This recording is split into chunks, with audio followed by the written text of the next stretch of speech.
Good afternoon, everybody, and a warm welcome back to the channel. Hope you're well. Hope you're, what day is it today? It's Tuesday, Wednesday. There we go, Wednesday. Hope you've had a good start of the week so far, and we're in today with a giveaway. The iniBuilds new Los Angeles airport scenery, LAX, for Microsoft Flight Simulator. Absolutely no idea what to expect from the scenery because we've not yet explored it. We were hoping to do it last Sunday, of course, but they hadn't released the NDA disclosure agreement thing for us. So today we're here, Boise Airport, and we're going to be heading for a couple of hours down to the Sunshine State of California to go and explore this new airport scenery. We're in the Alaskan Airlines, so Alaska Airlines Boeing 737-800 in the Wild Alaska Seafood livery, aka the Salmon 30 Salmon, which is available on flightsim.to to go and download for free. It's compatible with the PMDG 737-800. We're on live time at the minute, but what I've actually done is I've slid the time a little bit further forward, so it's about 6:10 in the morning local time here in Boise. What we're hoping for in about maybe an hour's time from now, we'll be looking at a sunrise. Steve, hello to you. G'day, Ian, Andy, welcome. Ehawk, Zato, Fritz, Gav, hello folks. Hope you're all well. Steve saying, big question, are we all getting the hot air balloon on Friday? That was sent to me yesterday actually to preview it. And initially, whilst I thought it could be quite a nice idea, I then thought for $15, do we actually really need /want a hot air balloon in Microsoft Flight Simulator? I'm not too convinced. Yeah, you're going to take a lot to try and convince me that that's even worth spending money on. Boarding's complete. We're using GSX as well. Cargo's all moved away. We can go doors. Yeah, that's all good. We need to get rid of the air bridge, which I think is in ground services. There it is. We've already done the APU stuff. We're all pretty much ready to go, to be honest. I've got a night shift later on and a long old shift ahead of me. Therefore, we're whistling into this. B1 141, B2 of 146 knots, and that's going to give us a +10 of 156. 7.3 tons of fuel on board, and we're going to go for flaps 5 for takeoff. Where is it? On the Boise 3 departure, runway 10 left. This is going to give us a couple of knots of a headwind for us today. If you're new to the channel, a very warm welcome on board to you. Make sure you hit that big fat red subscribe button down below, and throughout the video today, the live stream, don't forget to give us a little like as well.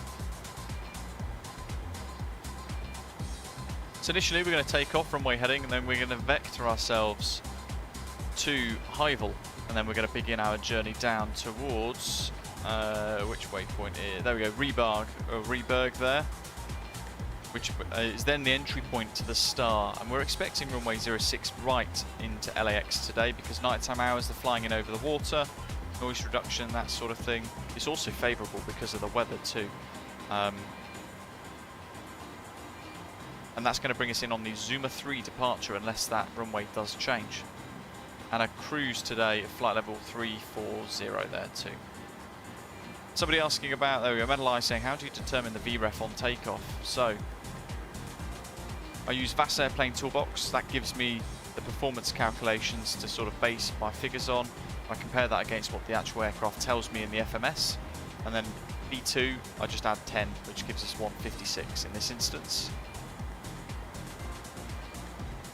So, I haven't set the parking brake. Should probably do that before we remove the chocks.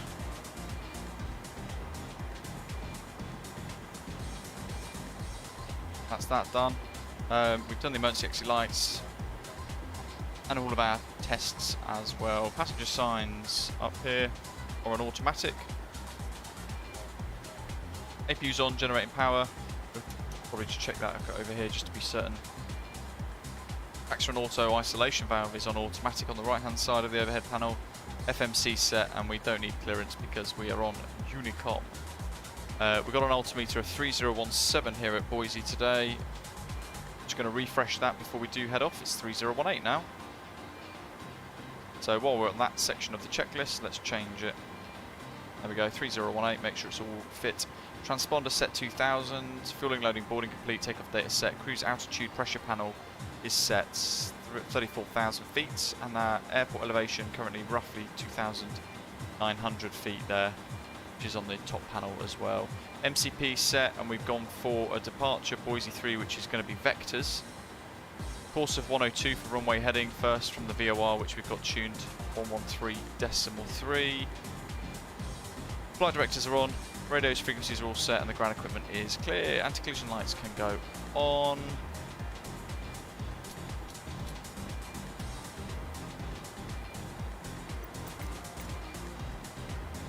Prepare for pushback. You're in the baby Boeing, I can see you there, Neil. So it's around about 2 hours 10 minutes today, folks, for our journey time. And as again before, a couple of last live streams, we've got the KBOI tracker installed, fired up, ready. Hello, Captain. We're ready for pushback. So we can pan our head around and have a little look about. And this Alaska Airlines cabin as well has a couple of cool quirks. It's got a bit of a custom cabin there, making it look a little bit more realistic. Nice that they've actually done variable screens here as well on the aircraft. And then down here they've got the safety demonstration card, safety card, and the in-flight guide from Alaska Airlines too. Very cool. So we are in the cul-de-sac here at Boise, backcountry parking almost. That's where it's almost near.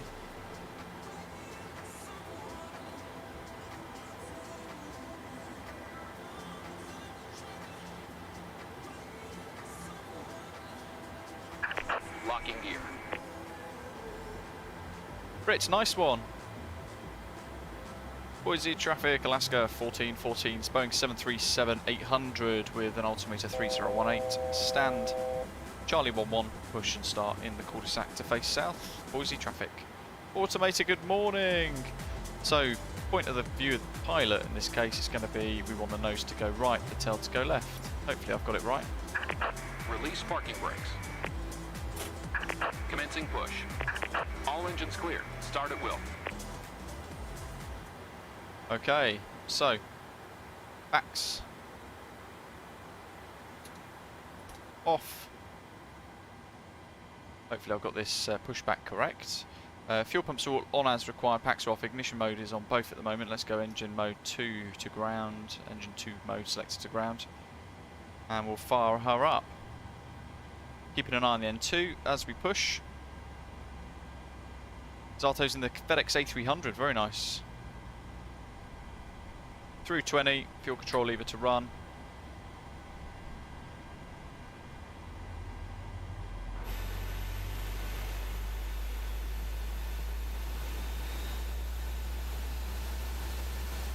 And the frames have tanked with GSX doing its thing. Be interesting to see what performance will be like at the new iniBuilds KLAX, won't it?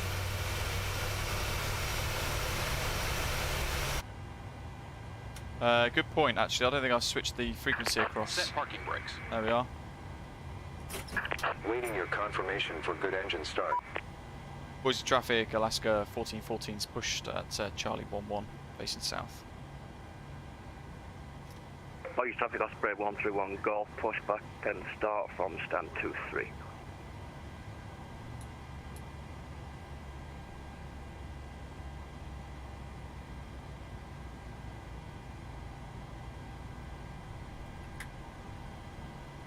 And Boise traffic, FedEx 2800, pushing back and starting engines facing northwest. Hello, commentator, welcome.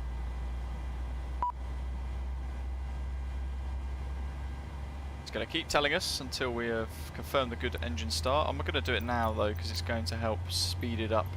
It's got to disconnect the landing gear and everything out of the nose wheel from the tug and everything else.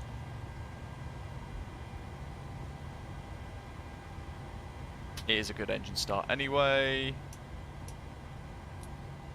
Put those onto continuous. We're going to have a look at the generators, engines 1 and 2. Happy days. Up here, probe heat on. Circ fans are on auto, packs and go on auto.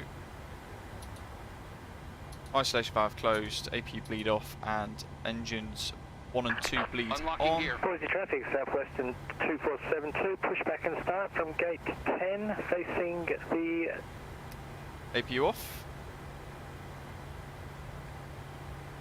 west. Boise traffic. Tow truck disconnected. Bypass bin removed. Lovely jubbly. Off he goes. We can go flat Left is 5. clear. Right is clear. Elevator trim is already set 5.74. Yeah, happy with that. Oops. There we are. Careful of the click spot there. And we're going to go to system page and we're going to have a look at our flight control surfaces. So fully right, back to centre, fully left, back to the centre, all the way to the rear, neutral, and forwards, neutral. Rudders, all the way left, back to centre, and all the way right, back to centre. We'll do it 2 or 3 more times quickly just to help the sim remember the calibrations that we've got set. And then up here, have a good trip from GSX, thank you. That's good, so let's clear him. We'll clear the engine page, LNAV, VNAV. In fact, we want heading select first. VNAV mode on, auto thrust on, and a warning recall. Now with QATL, just going to go and kill the process for that.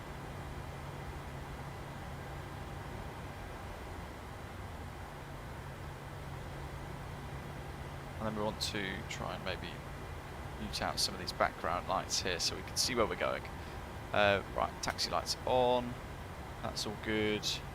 Happy with that. They're all set. Sim, hello. Commentator saying FSLTL model matching has been fantastic for him. Fantastic. Yeah, it is really, really good, isn't it? So easy to install, like you're saying there.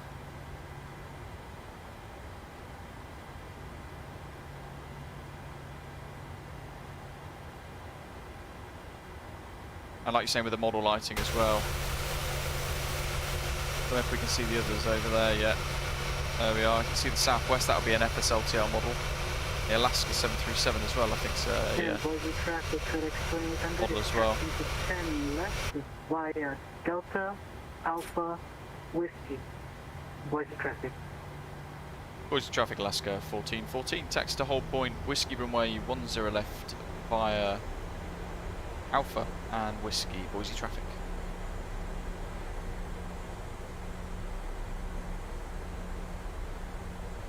There's Neil, his baby Boeing. And there's that Alaska 737-800, I think, might even be a 900 there.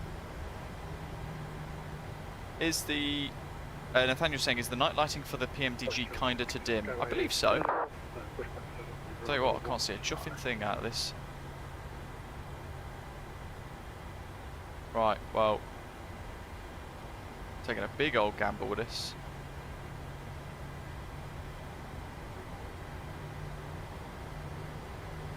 This is trying to navigate now to the other runway in pitch darkness. This is VerticalSim's K Boise scenery. Alberta, good morning.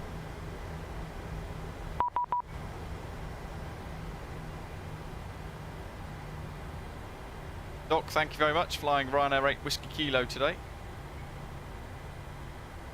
And Andrea saying, love the 737. There are still some fixes to be done. Personally, I can't really think of any that I can think of that I would really like to see done, to be fair. The EFB is one thing that people keep going on about, harping on about.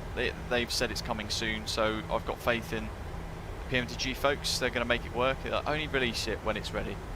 But for the rest of it, just love it. And asking, Andrea's asking, how do you feel with GSX? I really like it. I've got the Boise custom profile installed for this today that we've just used through boarding and a few other bits prior to pushback, and that works quite well. But I do find sometimes, like we had a few moments ago, frames can tank and it can be a little bit temperamental at times, which is a bit weird. Traffic Osprey at 131 Golf, taxi to runway down left by out. But I love it. Fantastic aeroplane. Not that we can see very much at the moment because it is pitch black. Once we get sunrise about midway, we will see this fantastic livery in all its glory. The Salmon 30 Salmon.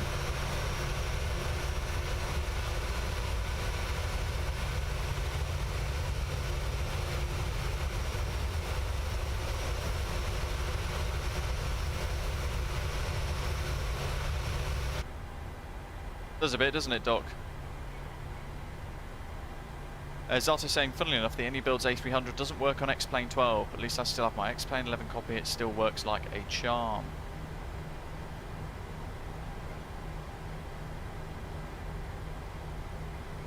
So whiskey's coming up. That's going to be the next left. The yellow signs up there. Southwestern 2472 is taxiing to runway 10 left via Alpha and Whiskey, holding at Whiskey. Boise traffic. So we've cross-checked the V speeds a couple of times now already. MCP nav data radios are all set already as well. Just as we taxi here, I'm going to get the Volanta screen up for you guys to show you the departure out of Boise. There's two options. We're using the Boise 3, which is basically going to be flying runway heading, but actually it's outbound 098 degrees. So I'm going to change that to 098. After we've climbed a little bit, what we're going to do is self-vector ourselves. So I've gone for about 220 degrees for now, just to see. Hopefully that is going to be the one we need. We'll self-vector ourselves to Hyman, which is... Where is it? Should have done this earlier. Quite traffic Going to come to the stop here. There, Hyvel.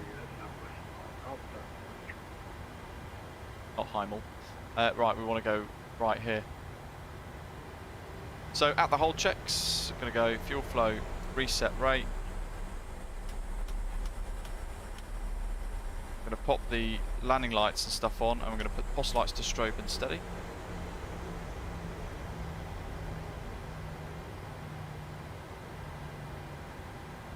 Boise traffic, Alaska 1414 is lining up via Whiskey, runway 10 left, departing Boise 3 departure, initially outbound heading 098 degrees, Boise traffic. TCAS traffic modes, all on and set. Start the clock, don't use that often, we'll use it today.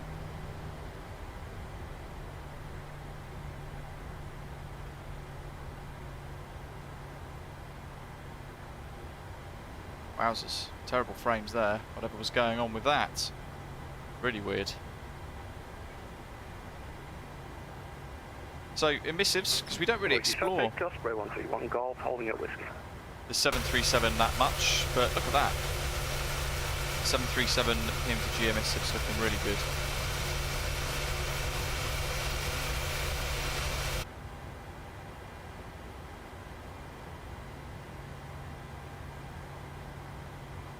Make sure I got my checks ready.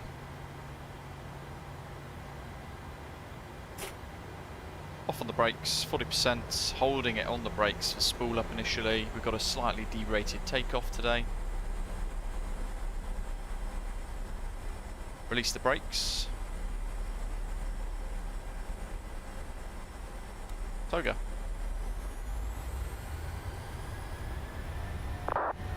It's fine. That'd have been the overwing exit warning. Random little thing that pops up every now and again. Airspeed's alive.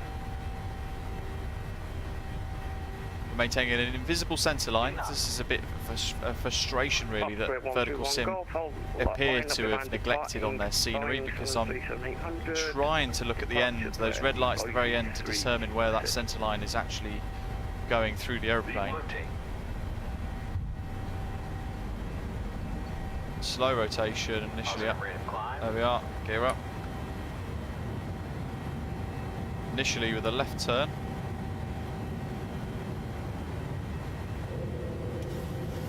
And Boise traffic of FedEx 2800 is holding at Hold Point Whiskey. There we are. We're going to pop the CMDA engage, allow it fly 098. Gear levers off, RTO, one-way turn-off lights.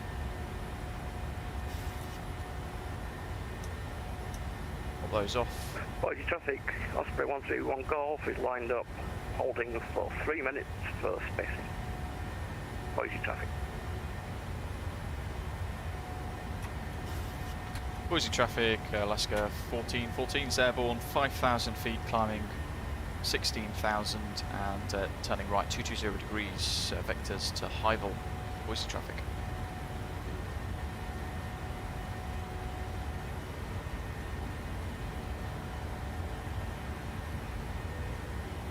Zero.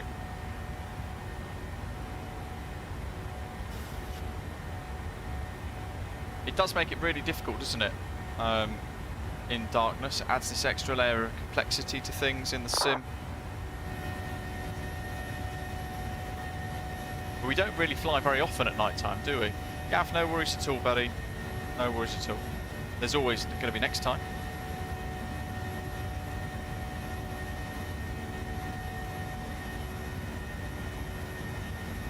Andrew, good morning. Yeah, well, almost live time. What I've done is I've just wound it forward by about 40 minutes so that we get a little bit more of a an earlier sunrise, effectively. There's all the other guys. Look at them flashing away there. FSLTL looking great. Those model matching liveries and things off in the distance.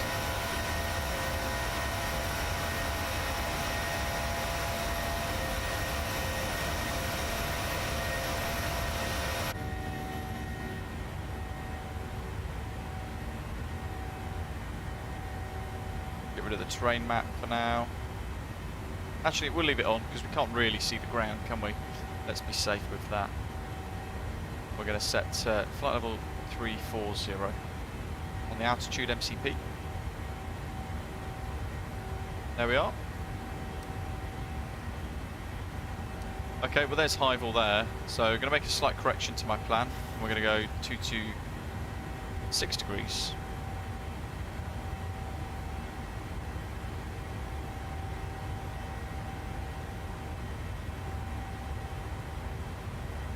So this little first bit is self-vector element, but what we can do is we can just go to legs, Highville, click the button, press execute, Osprey and then go 131 LNAV. Golf, There we are. rolling, baby Boeing, make airplane go now.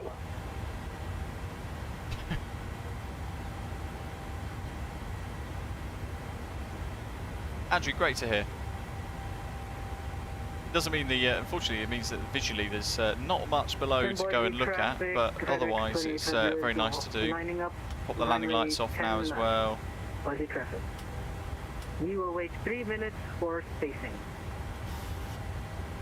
There we are. Boise traffic, Southwest 2472 is holding at Holding Point Whiskey. I quite like Boise traffic. GSX personally. I think it is started to work quite nicely. The last update was quite nice as well with de-icing. A couple of people, Dan was in the live chat the other day mentioning that he'd experienced some really cool de-icing from that new update, which is very nice to hear.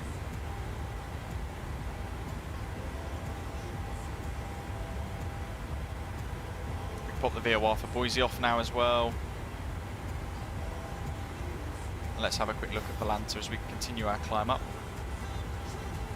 So this first leg, we zoom right into Boise, pushed out of that cul-de-sac there, taxied on Alpha. We can see there Alaska 3375, 737-900, which was the FSLTL model we saw, pushing. Skyways 29 Golf, Southwest 2472, got a few flying along today, FedEx 2800, and Bakazato, and Neil as well.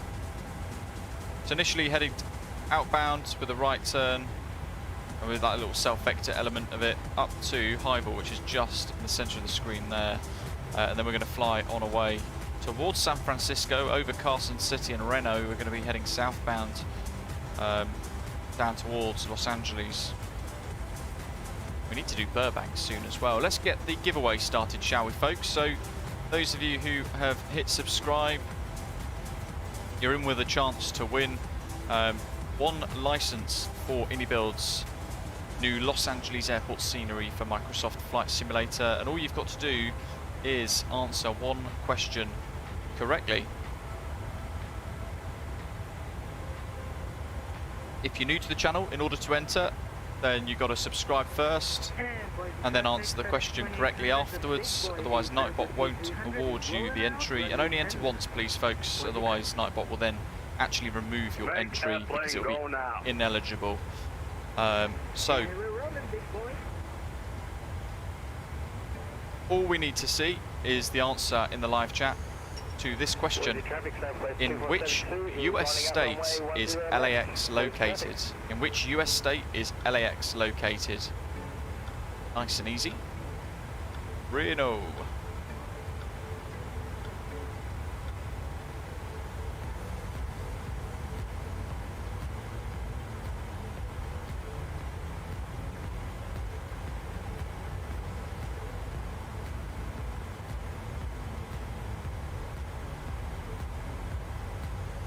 Throughout the live stream, the Nightbot thing that's automatically handling the giveaway today will put the question into the live chat every now and again as well.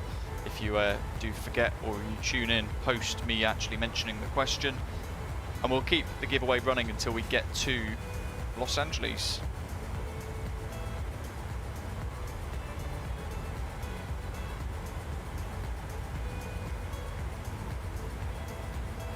Check all the full terms and conditions. They're in the live chat's live stream's description today. There's a link to a Google Drive. You'll be able to download a PDF containing all of our terms and conditions. It will require an account on the iniBuilds store website as well, of course.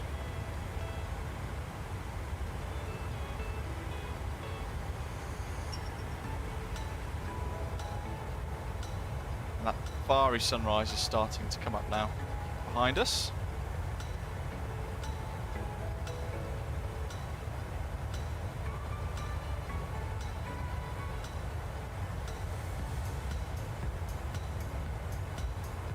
Super easy, Metal Eye. I was scratching my head thinking, I don't want to make it too difficult. I don't want to have to play the Mastermind theme tune before I ask the question. Have you guys seen the news as well? Just Flight have announced that they are suspending their P3D development of their Boeing 747 Classic and the A300 products for P3D, and actually what they're doing is pushing that development cycle and that development of those two products into Microsoft Flight Simulator, which is really cool. So there's two more products really announced today or yesterday from Just Flight that will be coming to Microsoft Flight Simulator at some point in the future.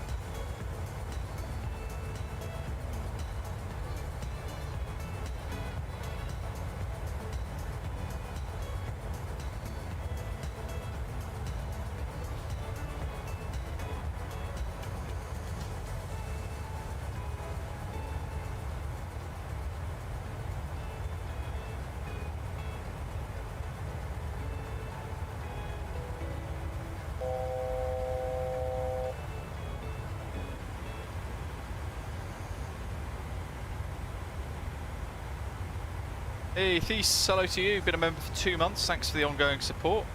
I heard the altitude C called there and I jumped straight back into the flight deck thinking it was something in the plane, which is crazy.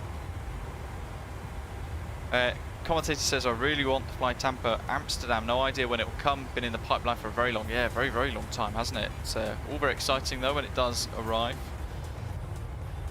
Pitch black on the right. Fiery sunset beginning on the left behind us.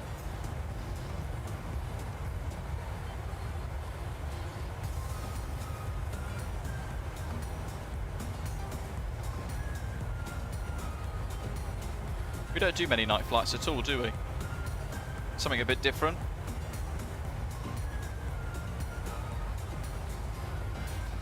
if I've timed it correctly, we should be arriving into Los Angeles just after sunset in the sim by winding time a little bit forward. Sunrise, sorry, sunrise.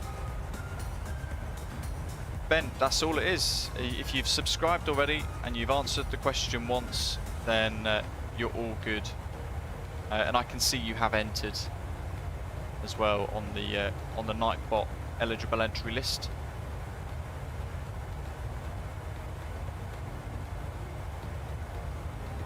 And yeah, at the end of the stream, we'll announce the winner whilst we're live. We'll draw it through Nightbot once we've parked up and shut down and explored LAX a little bit. Here's a question for you though. It's obviously already been released. Who's already got it? And what are your thoughts so far?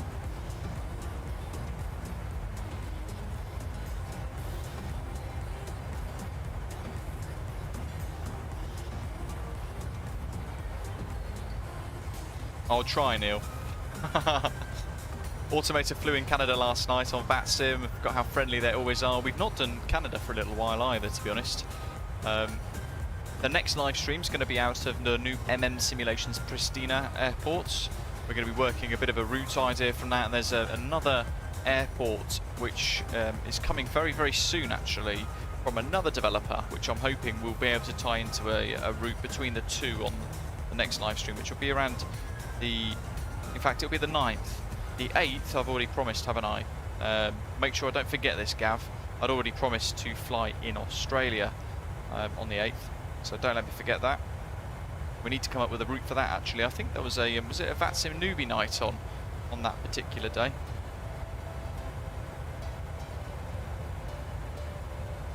Zata says we've got to have creative ways to call for departure with no ATC. Oh yeah, we do, don't we? Ian says he thinks it's performed better than Asobo's efforts. That's a very good thing to hear then, because of course the iniBuilds Heathrow is a little bit heavy at times, especially when it's really busy with traffic. And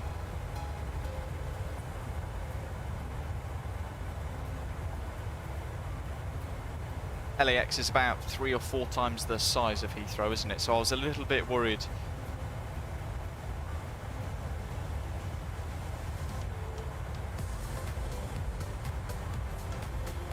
Look at that colour change. Matthew, hello.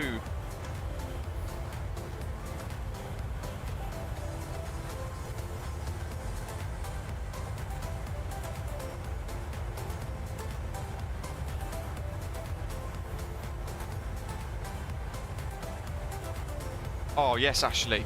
Yes, don't let me forget that either. We need to come up with a route that also involves that old school retro Qantas livery.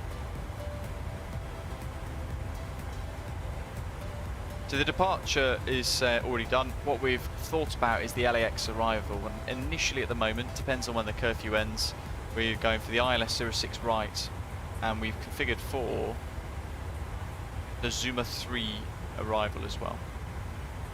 We'll go through that a little bit more once we get a bit closer, because it also depends on what happens with the weather when that curfew ends as well, because it might open up all the runways again.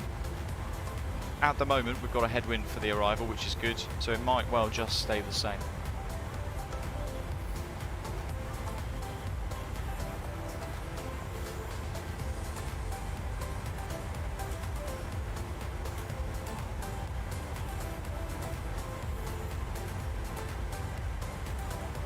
Automated, no, I'm not sure actually. That was one thing that we were asking them to do potentially for Heathrow, iniBuilds Heathrow, wasn't it? We were asking them to go and create, even if it was a generic looking van and guy, but we were hoping they would do some sort of like Big Jet TV style thing and plonk him down on Myrtle Avenue. Perhaps that would be something that we'll have to model in ourselves and have as like an extra bit of freeware that adds on to the scenery. It would be quite cool though.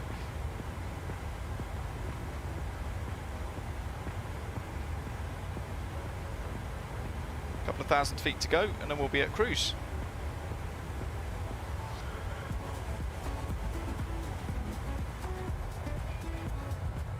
What we got here? There we go.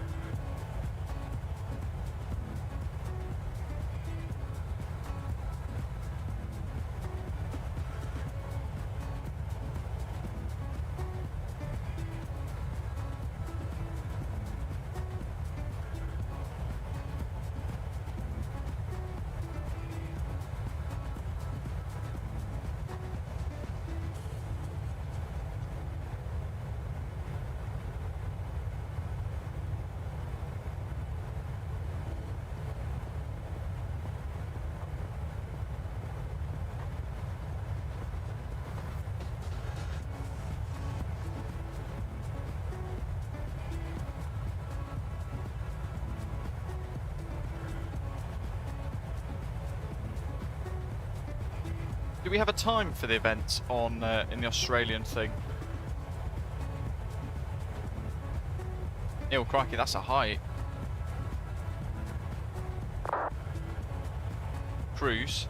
Let's have a little look at the events calendar on VerticalSim here while I'm flicking around. October the 8th, wasn't it?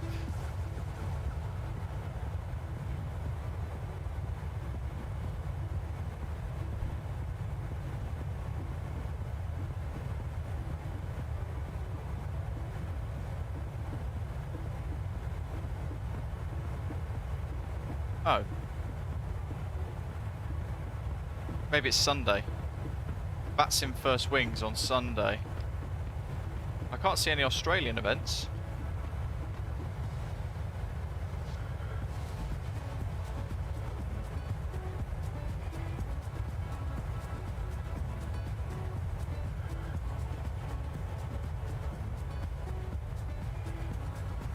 There's a VerticalSim First Wings European event, and you choose between two city pairs, Riga to Copenhagen between 2 and 4 Z in the afternoon, or Kiev to Warsaw 16 to 18 Z. I can't find the...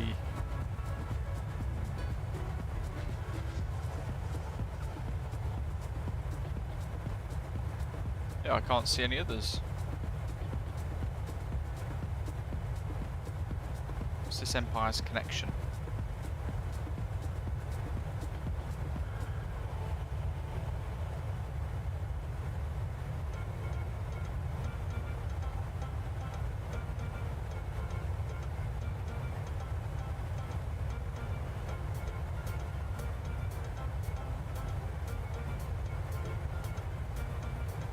No, that doesn't help either. That's a different event entirely. Oh, right.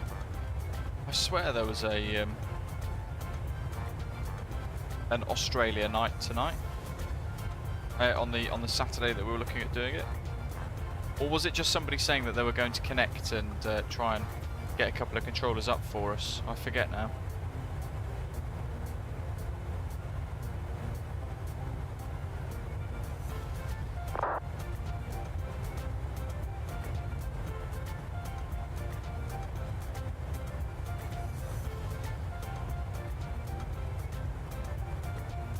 Bill, good morning.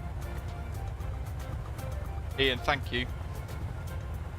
That's a deep set of colours for a sunrise, isn't it?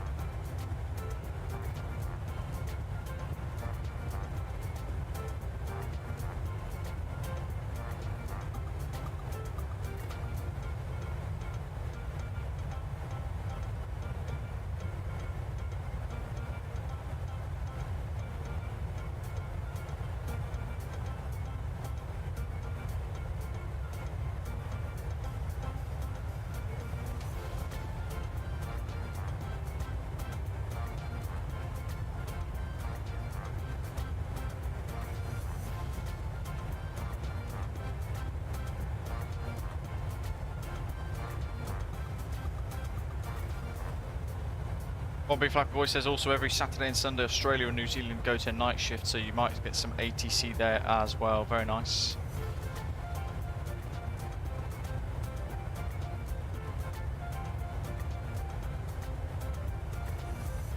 Jeff says if you like bush flying at all, Idaho is amazing for that. And a little bit further up in the live chat there, LYGH TER said, hi all, excited to see the arrival into LAX, currently learning how to fly the 787 with our little guide, and also the PMDG 737 with a couple of tutorial videos. Good luck to everybody in the giveaway. Thank you very much. Hopefully you're finding the PMDG tutorials that I've done really useful as well.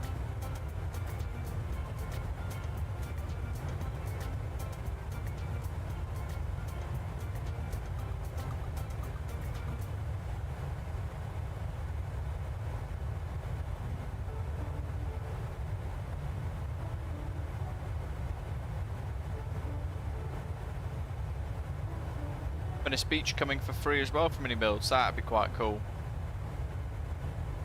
Andrew, haven't done any flying since May, sadly. Can't afford it. It's one of those things. Cost of living here has just gone through the roof anyway, but they were increasing the prices time and time again the hourly rate too. Ian, no worries. Well, we could just make our own route up, couldn't we, for Australia? Or we do Australia, well, I'll leave it to you guys to choose in the lounge. Do we do Australia on the Saturday or the Australia trip on the Sunday?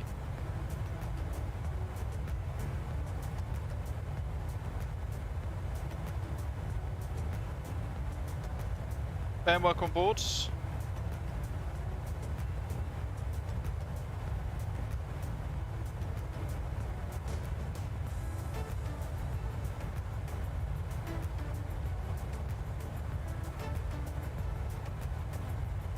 John, very nice. How are you finding it? Of course, Coventry MT Designs was supposed to be released as payware, but they ended up using different assets from other developers to help create it in an even more accurate way, and because of that it's ended up being 2 years worth of work released as freeware, which is amazing.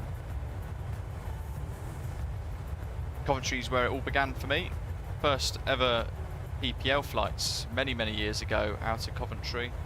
Great little airport, little Wizz Air A320s and old 737-400s I think they might have been, or 737-500s maybe, with Thompson flying out of there.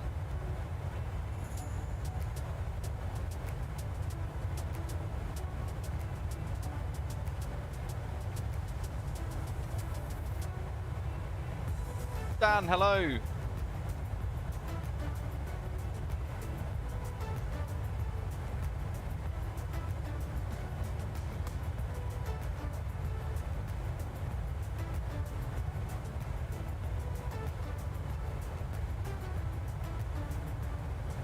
Oh, nice. Doing a flight from Vegas, Dan. Great route choice. That was almost what we settled upon, actually.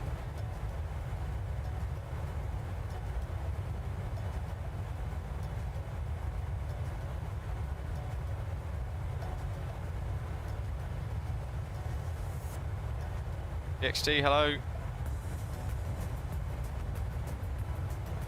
So I have been trying for about a week, 2 weeks now, to get you guys a preview video of the new Just Flight or Black Square analog steam gauge overhaul for the King Air in MSFS. So far it's not really been working out for me. It's still in beta stage of development. I appear to have come across a couple of bugs, which means that I'm actually unable to finish the video properly. So trying my hardest to get that done and bring that to you guys at some point in the near future, but it's already woefully delayed because of the issues I've been having there. So bear with me, that's something that you can look forward to at some point in the near future once I get my head around it. And I have been sent the preview copy of the hot air balloon from High Performance Group as well, and whilst I don't agree with it being $15 US for something you just go up and down again, I'm going to give it a go. It might blow me away, who knows. I'm not sure if it'd be anything I'd ever use more than once though, to be honest. For 15 quid, I'm not sure if that's worth it. And we've got the new Simulations Pristina airport to go and explore too, and one other, which I can't yet talk about, I don't think. Let me have a quick check. Yes, I can. Girona Costa Brava, LEGE, from the awesome folks at RD Preset. So I reckon we could do a Pristina to Girona Costa Brava, time permitting, depending on what day it is and how long it takes. Potentially do a rotation as well and fly back, perhaps, as an option for us there. Metal Eye misses good old Kai tack. We've not tackled that for a while either. See what's happening outside the plane. Pitch black on that side. We'll angle it round. I'm hoping this is going to blow you guys away when you do see this livery appear once that sun does start to rise. Look at those colours. Andrew, I'd love that. That'd be great.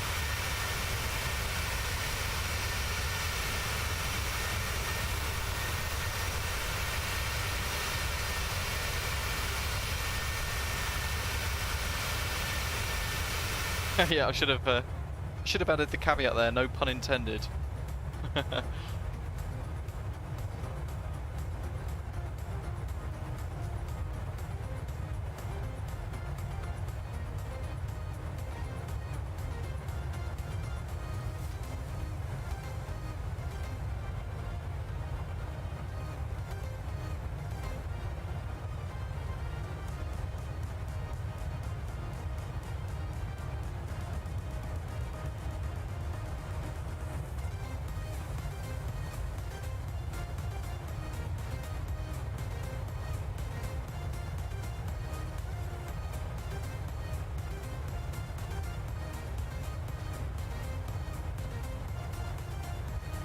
hot air balloon and find out KLAX. You know what? That would be a one surefire fast track way to get banned off VerticalSim. It'd be a real easy decision for supervisors to make, I think, there. Causing absolute chaos. We could do a group flight, John, but I don't think we'd get very far. Unless the point is we'll all launch off in a hot air balloon and see what happens, see how far we get with it for about an hour. Andy says, anyone recommend a good headset for VerticalSim? Well, you know what? You don't have to spend a fortune, because what I've been using now for 2 years, I think. Yeah, 2 years. Wow. Is quite simply a wired HyperX headset for 14 quid on Amazon. And the mic's good, it works nicely on VerticalSim, it's been reliable. It's good. And it's about £14, so nice, cheap, effective option there as well. Really good value for money with that, HyperX. David says apparently it can follow a route. Oh, for goodness sake. Oh yeah, actually somebody mentioned that, didn't they, yesterday? Said it's a hot air balloon with LNAV. And at that point I just don't get the point at all.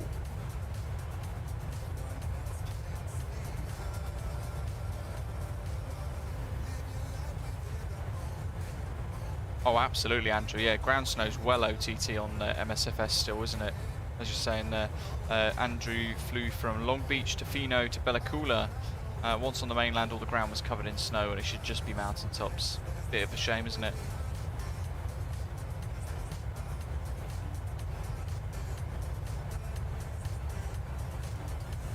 Andy, perfect. Yeah, have a look at that HyperX headset then. About 14 quid on Amazon. It's quite cheap, but yeah, like I've said, I've had mine for 2 years now and it works really nicely. As headphones go as well, they're actually quite good on sound quality when you're flying too, so yeah, I can certainly recommend them, and they won't break the bank either. Zato, that'll be the next, maybe that's the upgrade that they'll charge for, the expansion pack.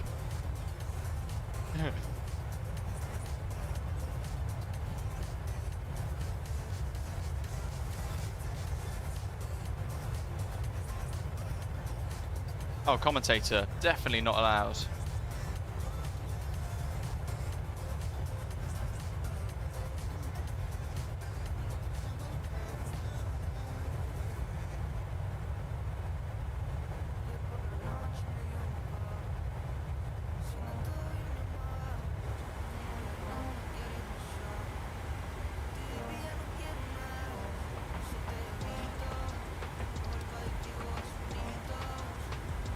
How far we got to stop descent? 319. Probably worked through the forecast actually with the wing data.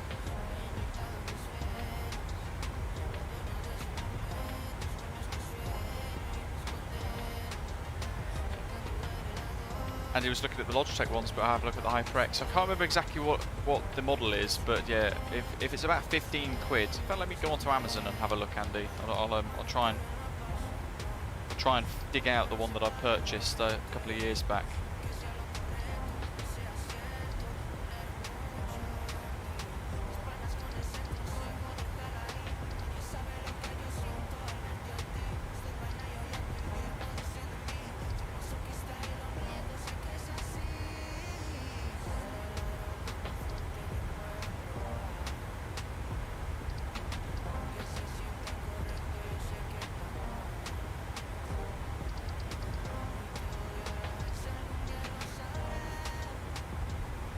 Grief, they've got loads of stock of different ones now. I think it might be this one, HyperX Cloud Stinger Core, £21 wired.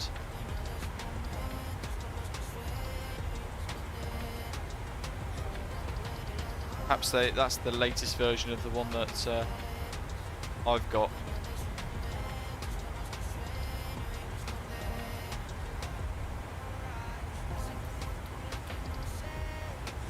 Very much so, commentator, unless they are part of like a virtual RAF or whatever it is. Dot Meta KLAX, and it is 29905.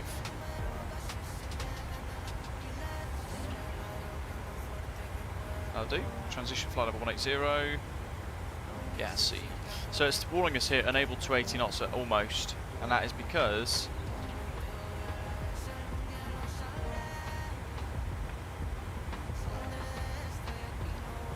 at UCAN 273 knots. It's telling us unable to 80 at almost, which is interesting. So we'll just see what it does. We'll leave it. Andy, they are over here, yes.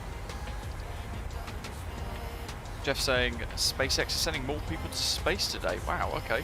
Light of asking, do you use rudder pedals? I certainly do.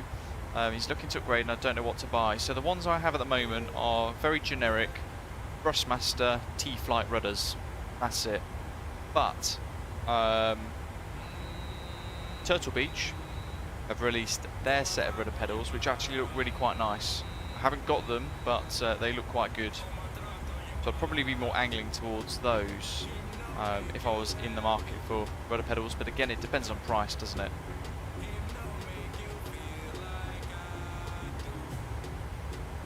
Andy, they are over here and asking if they get if I find them hot. Not particularly. Not particularly. Patrick asking, what does that B mean after flight level 290? Good question. It means that it's a constraint to be at or below flight level 290 at that waypoint. Yeah, so at UCAN, we have to be at or below flight level 290. And if we look at the Navograph charts, it's the Zuma 3R nav arrival, there we go. So we've got that little indication at UCAN, which is the line at the top, and then underneath that line, flight level 290, which is at or below 290. In contrast to that, what the next waypoint, almost, has a constraint of between 17,000 and flight level 210. It's got the line below and above, and the altitude sandwiched between the two. Same with Danny and Zuma. If you see something like 6,000 at Waker there, 6,000 on its own, it means that it's a mandatory altitude. You have to be at 6,000 at that waypoint. And then on top of that, we have to be at 210 knots as well.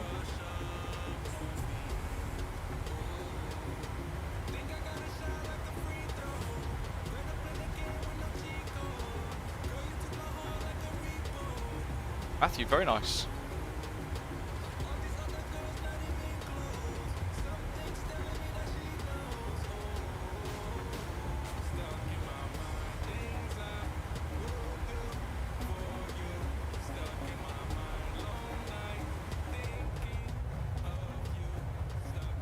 Cosmo Christopher, good morning to you.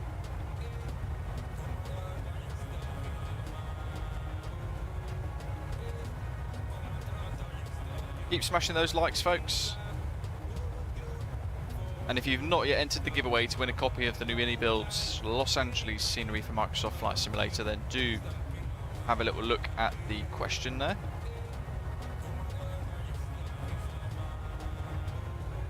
All you've got to do to be in with a chance to win is answer the following questions. Subscribe first if you've not done so already, then answer this question.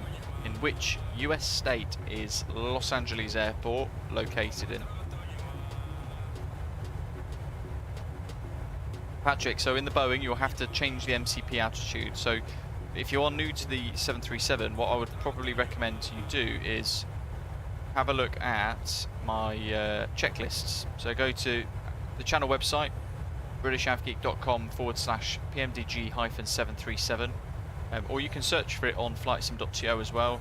I've uploaded it to there as well, and you can download this checklist, nice and summarised, and it will show you all the things you need to do. So in relation to your question there, was changing the altitude, and if you want to basically descend to that level, you need to do so at this point here where it says MCP reset altitude.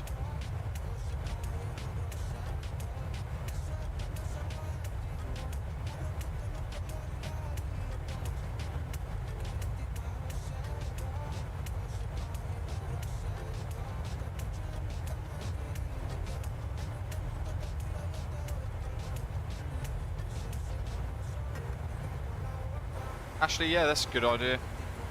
There's two options there for us to deal with almost.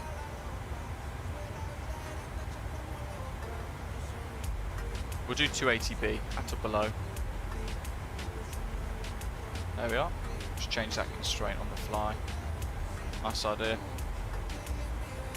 Juliet Charlie Mike, do I fly cargo routes? I do some of them, yeah. I tend not to do many of them though. I have done some in the past. Alaska Airlines cargo, I think it was, and our own Osprey World cargo too.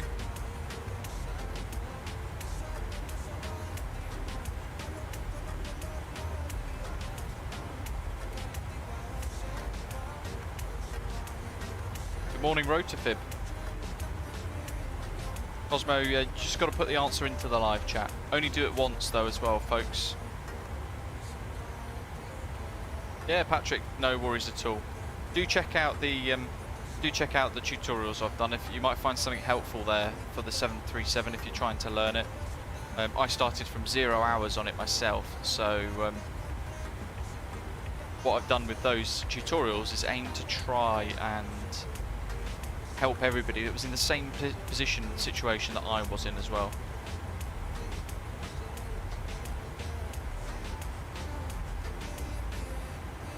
Yeah, well, that's interesting. I've not experienced that myself yet.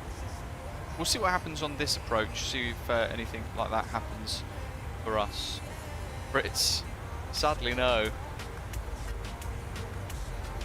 I don't have the license to be able to play that kind of music, unfortunately.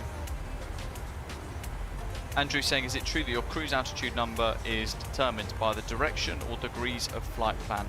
For example, if you fly between 0 degrees and 179 degrees, it's odd, like 35,000 feet. Yes, it's called the semicircular rule. Great question. I'm sure lots of other people will be suggesting the same thing too, or wondering the same thing too. So yeah, something called the semicircular rule.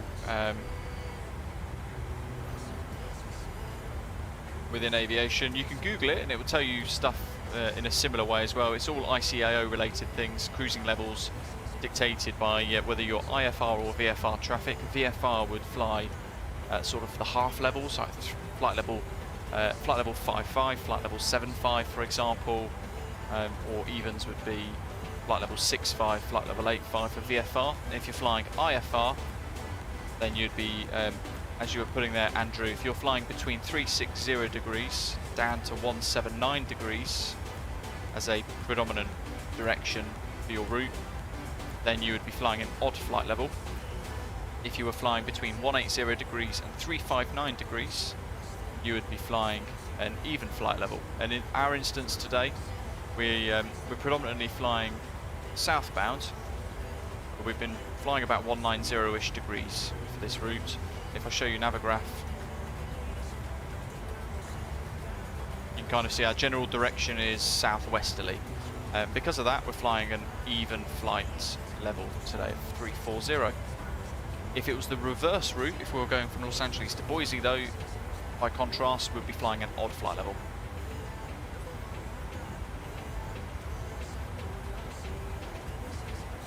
The only difference there though, this is where it kind of gets a little bit confusing.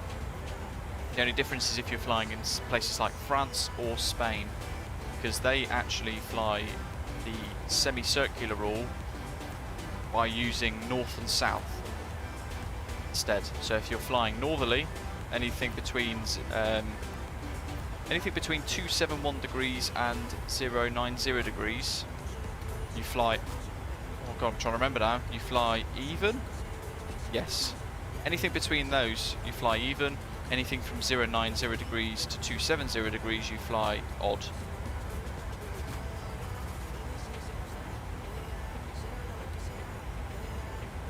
Bless you, Mike, good morning.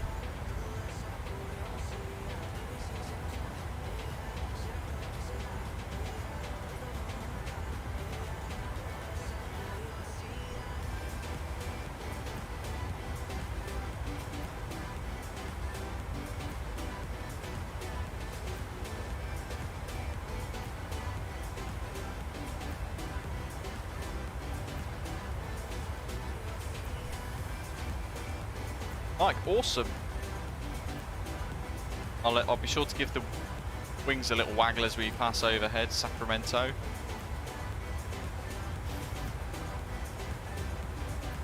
We're about halfway almost as well already. and clock watching, because I know at 4 o'clock I've got to be getting ready for work. Cosmo, most likely not. Will we be able to see Renault as we fly past? Yeah, possibly not. I don't think we will actually. It depends on this sunrise. But I mean, the sun at this altitude, at least, the sun is starting to come up really nicely now. Look at that. Eamon, no, not using FS Realistic. I don't really. I've tried to use it with the airliners. I've done it a couple of times, but I find it pretty pointless, to be honest, and actually very unrealistic. Automated saying got his Rex AccuSeason working just in time for the fall autumn colours in the sim. Something I've not tried myself actually. Patrick, no worries. No, we're using the Zuma 3 arrival for ILS runway 06 right. But if you haven't configured anything yet, I'd probably wait another 30 minutes just to see. Cosmo, nice. I've actually wound the time forwards about 30 minutes. Just so we get a bit more of that sunrise in the cruise. Hoping that we get a bit more light towards the latter part of the flight today into LAX.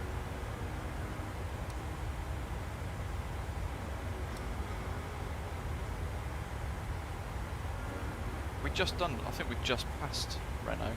Yeah, Renault's just off on the right hand side. Where are we? Renault's down there somewhere.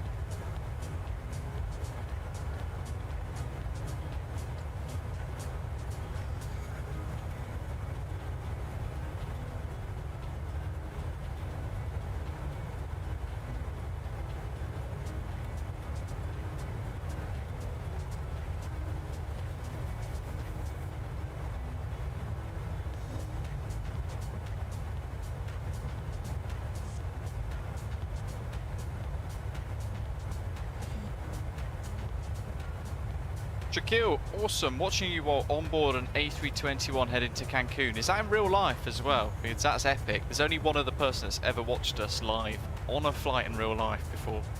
And that's pretty epic. And yeah, Thrustmaster, I find a bit of a rip-off, to be honest, nowadays. I think their quality's gone downhill whilst their price has gone uphill.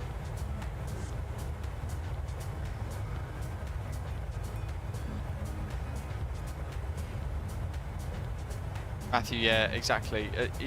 I find it's just not realistic at all, sadly. I think if you're using FS Realistic for things like general aviation flying, it's a little bit better. But otherwise, I don't think it's that great at all. And I don't use it. I've tried. Just not a fan of it. FS Unrealistic was the nickname I ended up giving it back a couple of months back. Shaquille, that's epic. Reese, I saw that actually. On Volanta, I did see you departing for Salt Lake City. Neil's going for some MFG crosswings for some new rudder pedals. I'll have to Google what they are. They sound pretty posh. Cloud Surfing asking, is the performance better at the iniBuilds LAX than the default Sobo LAX? So initial reports from people suggest that actually the Sobo Los Angeles is worse on performance than the iniBuilds one, which is quite nice to hear. So, but I haven't personally checked it out yet. We'll see what happens. And Reese is down here somewhere. Can't really see him at the moment. That sun is starting to come up. And there is the Salmon 30 Salmon livery.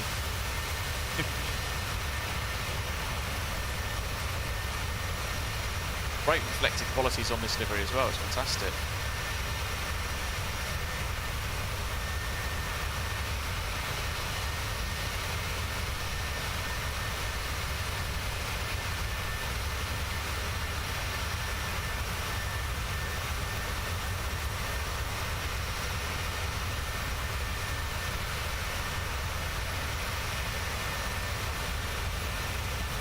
Lake Tahoe below. Great for skiing, Andy says. Directly below. Well, there's some big old mountains.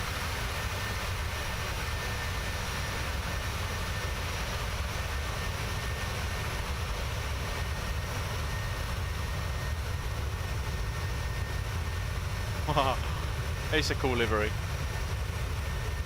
It's a weird dusk at 34,000 feet here actually as well.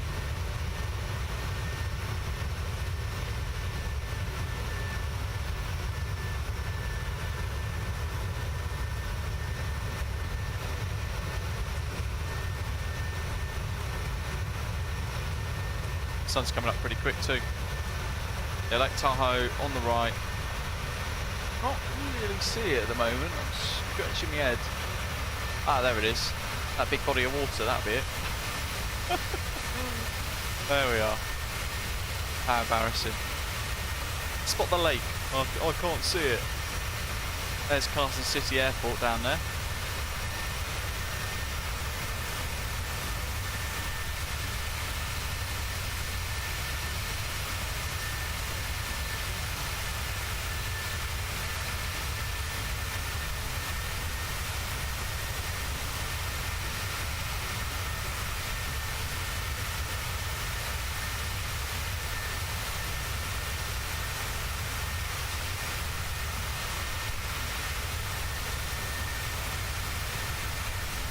Aaron, well, I thought it would have done.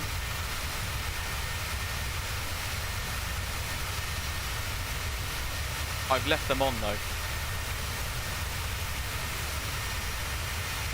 I always assumed past about 180 knots, something like that, at least in the Airbus, I think, isn't it? Post 180 knots, the logo like automatically switches itself off.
Andrew's loving the livery. It's a cool one. Centurio pointed it out to me a little while ago. Reberg's coming up actually in 100 and something miles, which is the entry into the star, in fact. So, Neil, if you are watching, probably is a good time to start putting in this star.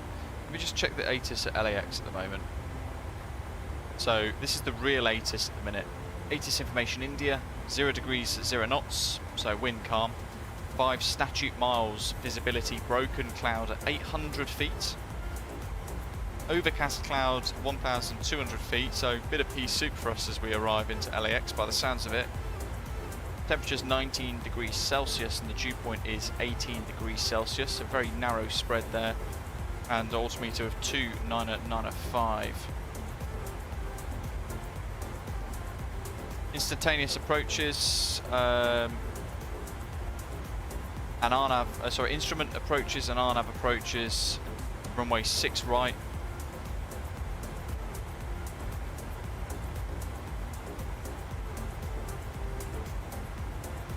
Opposing direction traffic departing runway 25.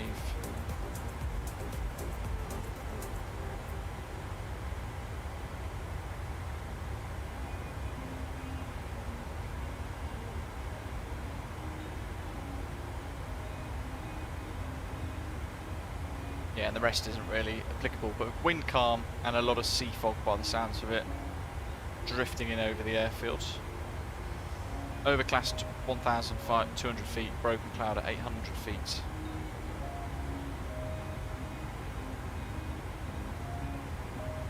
probably get ahead of ourselves here and pop this down to 150 feet. It's the airport elevation.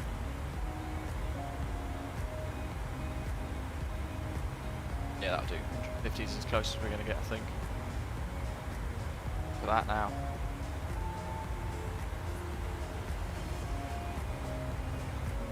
Pretty cool, isn't it? The sun illuminating the aircraft as well.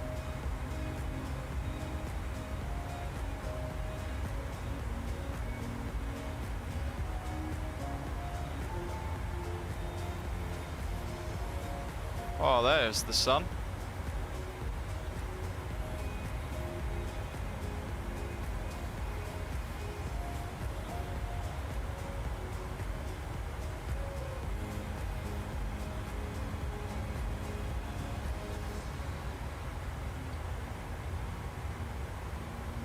Yeah, the one that we were planning for, Zuma 3 ILS 06 right, via Reberg, no transition to the ILS.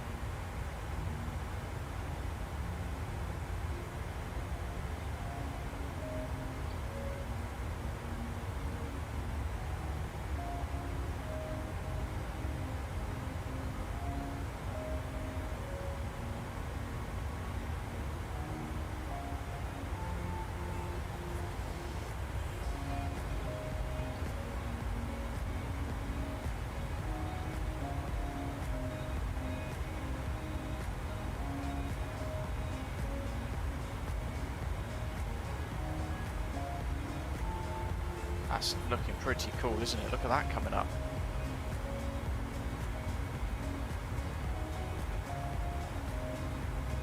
See what it looks like on the outside, shall we?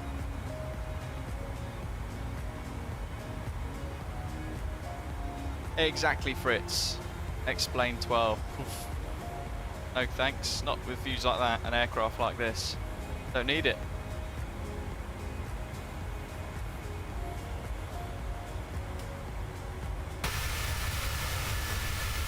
And weird liveries like this.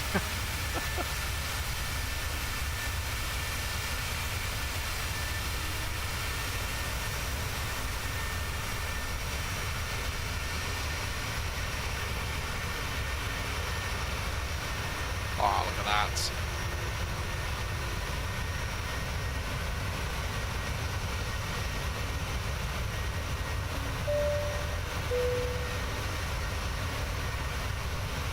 How cool is that? Reese, I'm about 30 minutes ahead on live time though, so do bear that in mind.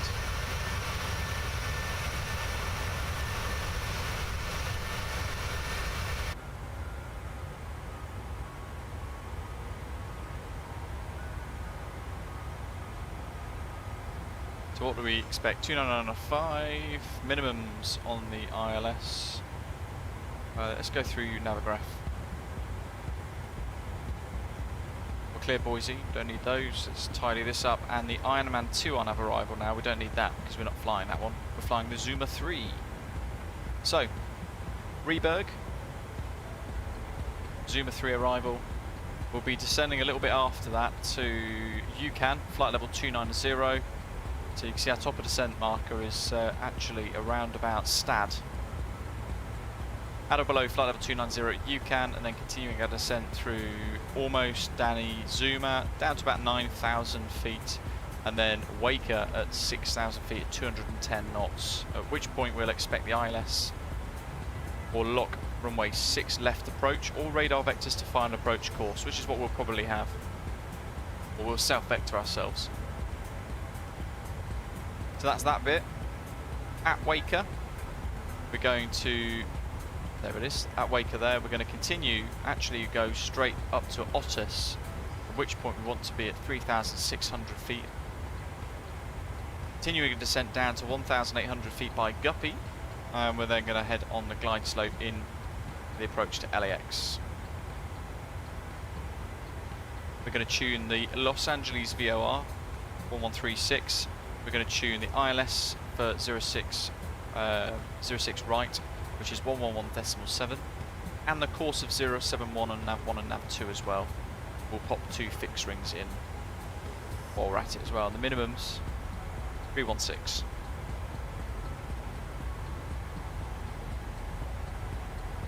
So we'll do the minimums now on the PFD.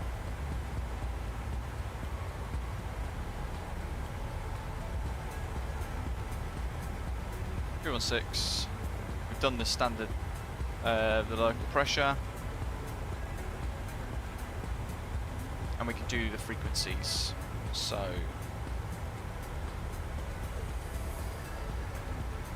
1136.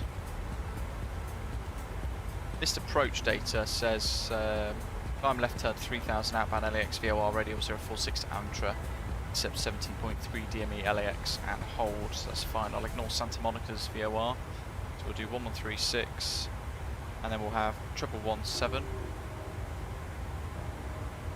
and 1117 in nav 1 and 2. I'm going to be lazy, I'm going to put nav 2 active now. I'm going to change this course to 071.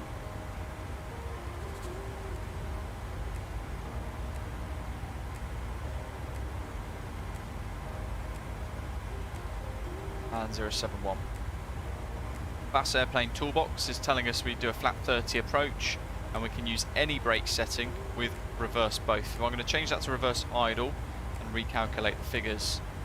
It's still telling us that we can stop completely with 664 meters left just using auto brake 1, but we've got to think about where do we want to vacate. So 06 right is up here, the north side of the airfield. We want to probably vacate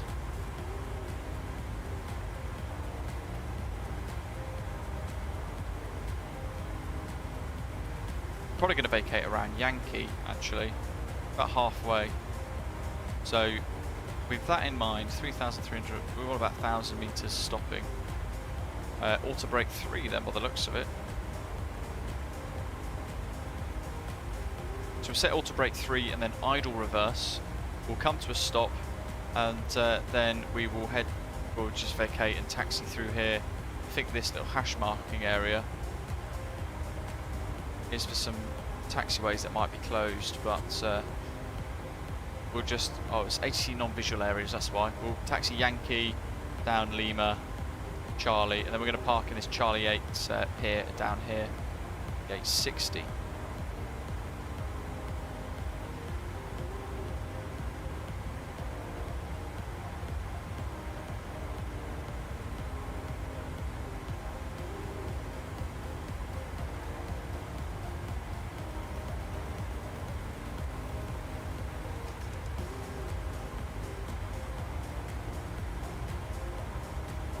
And they've changed it.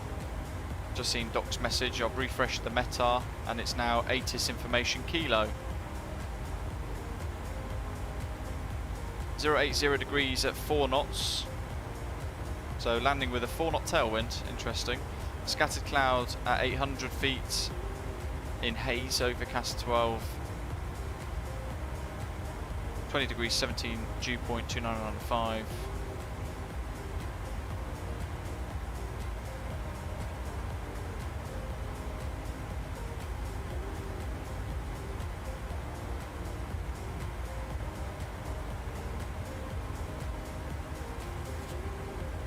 The question is, folks, on VerticalSim, on Unicom, do we fly with the tailwind,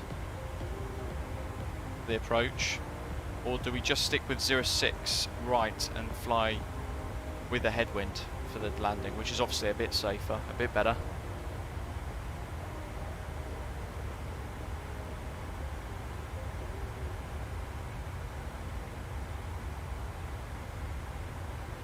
Never heard of it, Andy.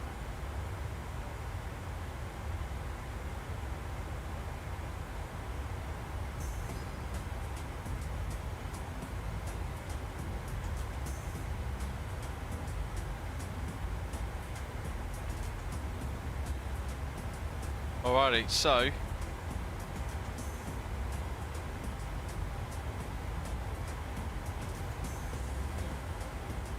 Neil's saying stick with what we have already.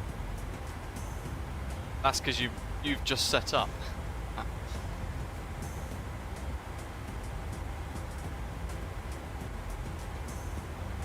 Rich, yes, absolutely. You've got to remove the Sobo LAX. Lee saying 06 right as well.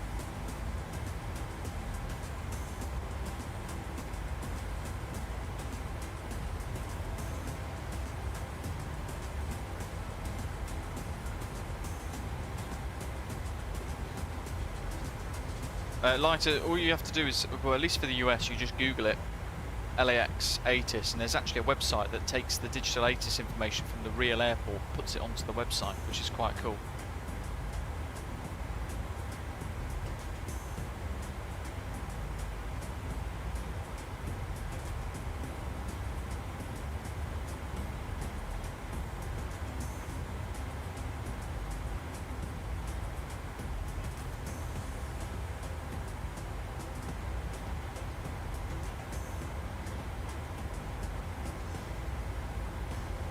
How do you remove the standard airport Juliet Charlie Mike in the content manager? Right, let's just change it because I'd imagine Doc's having an absolute aneurysm. So arrivals.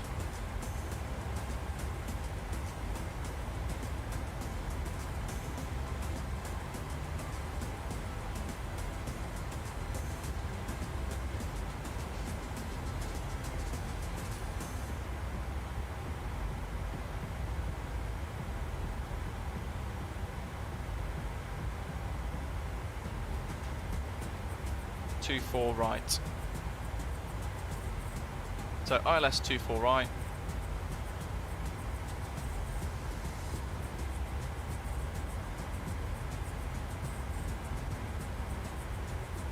Let me get Navigraph up so you can see what I'm doing as we go through it. We're going to change the star back to the Ironman 2.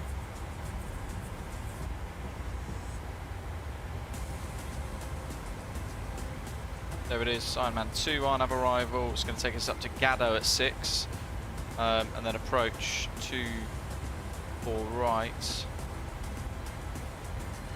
which is, holy moly, it's huge. We could probably come in via Liven, to be honest. That's what else? What other options do we have? Liven, Brook, or Mercy? Liven. Ironman 2. Clear that. We're going to execute. Transition via Reberg. There we are. So, Reberg Stad, Do It, Crowe, Muppet, M. Scripper. There we go. Let's go 280B.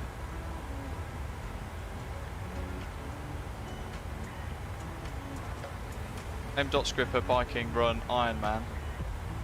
So we're going to make sure that we match all these up now, make sure we haven't overwritten anything. So Reberg Stad, Do It, Crowe, Mupped,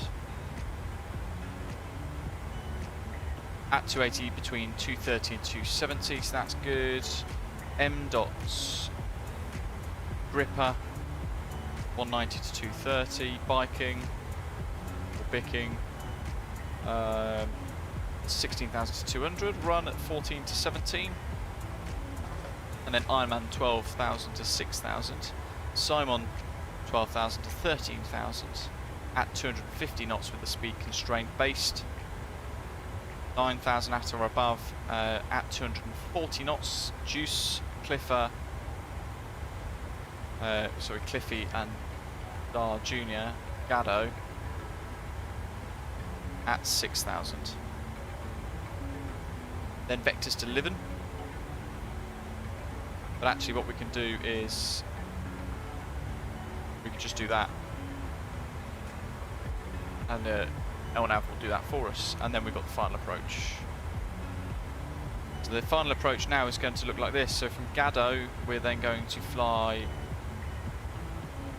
to intercept this somewhere.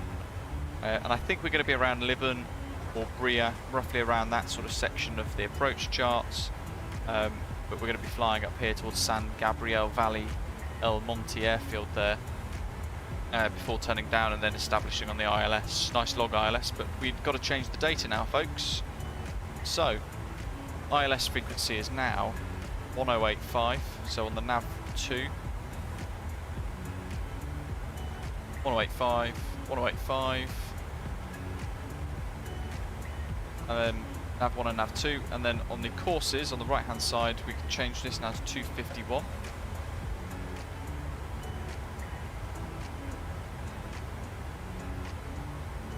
We can change nav 1 to 251. Like so. And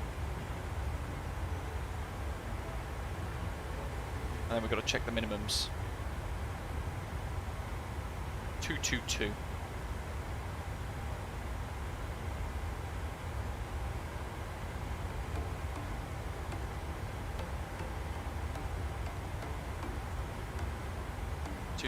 There we go. So that's all updated and set.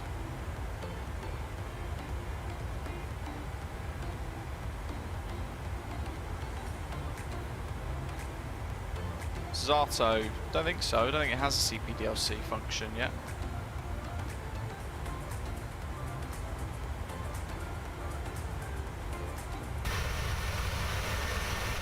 That sun is coming up really nicely now.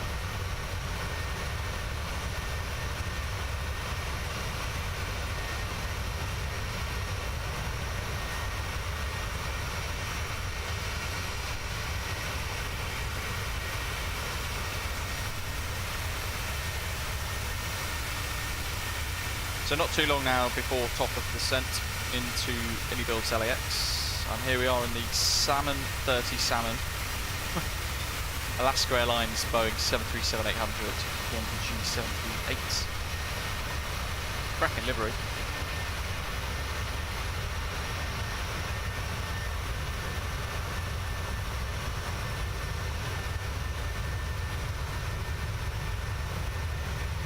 Greece, no, sadly not. I'm pushing it for this route time actually, to be honest, so I've got night shift to go and get ready for. So only the one sector today. You're going to see, folks, as well, by the way, just a heads up. I know I've mentioned it already a couple of times, but as a reminder, you're going to see probably some of the streams drop off a little bit. The amount of streams and videos dropping off a little bit as well over the next month or so, because I'm moving home.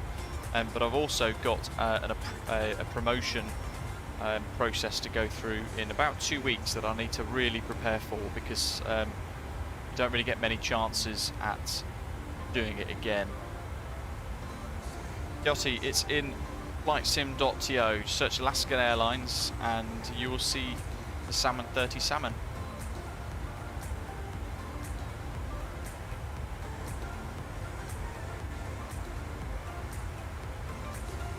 There's the window blinds, great feature.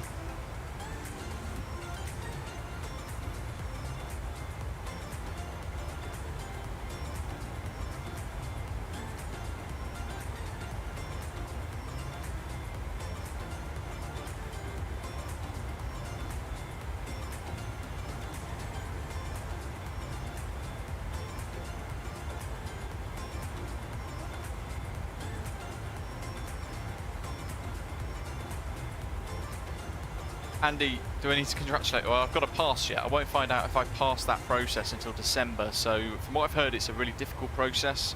So far, the people that I know that have done it have said it's been really, really quite tough. So who knows? I hope I can do enough to pass. It will mean a slight increase in salary, which is always useful this day and age with the way the world's gone. Thanks, Gav. Really generous of you. Appreciate the super chat there, buddy. Yeah, moving house is going to be tough as well. It's all happening at the same time, which is not ideal at all. That's all looking good. We're almost at top of descent. Appreciate the super chat, Gav. Carlito, thank you very much. Right, destination weather obtained, arrival data is set, landing altitude is checked, and the radios are set. So we're still on Unicorn 1228. We've got 1085 set to the ILS frequencies, and the courses, the lock courses and things like that set. So 251 on both of those. Wing and engine anti-ice is not required at the moment unless we go through cloud, then I'll pop it on. We'll do a warning recall, both sides clear. MCP reset altitude, we want to go to about 6, so set 6,000. We're on VNAV mode, so it will handle the rest. 6. Altimeter is set 29905. Minimums are set 222 feet, and we need our touchdown stuff, so 61.1 tons approximately. So if we pop that in here, it's going to give us an estimated. Now Bass Airplane Toolbox, because it's forecast a 3 knot, 4 knot tailwind, it's telling us we can only land flat 40, but I'm going to ignore that. I like flat 30.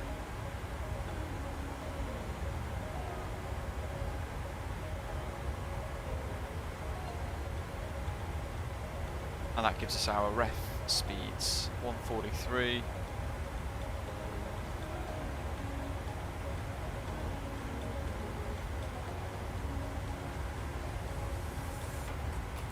So add the 5, 148. Tailwind though, I'm tempted to add 10, we'll see how we go.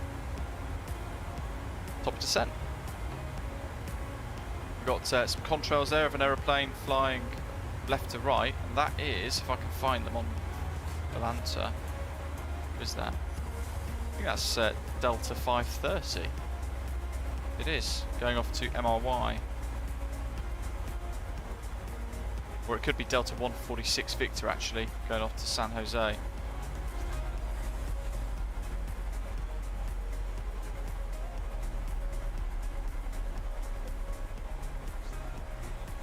Auto brake set to 2. I'm going to change that. I did say auto brake 3, didn't I? And we've done a missed approach briefing as well, but we've changed runway, so I can have a quick poke. This missed approach is going to be climb to 2000, heading 251 degrees. Outbound on the LAX VOR radial 260 degrees to RAFs, intercepts 15 DME and hold. Gonna go into here. Fix. Runway 24 right. I'm going to put 6 miles, oops. And 10 miles as fixed rings for us to utilise.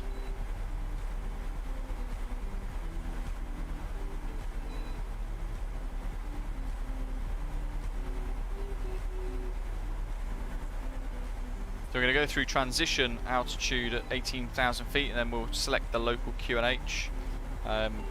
Our altimeter setting at 29905 that we've pre-tuned, and then below 10,000 we'll be doing landing lights, turn-off lights, seatbelt signs, that sort of thing as we send over the hills to Malibu. Look at the haze down below there in the valley.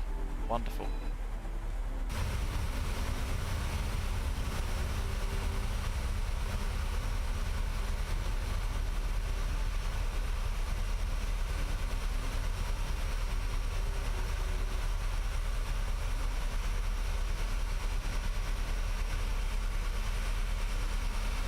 Andrew, it depends how busy it is really. It can sap the frames.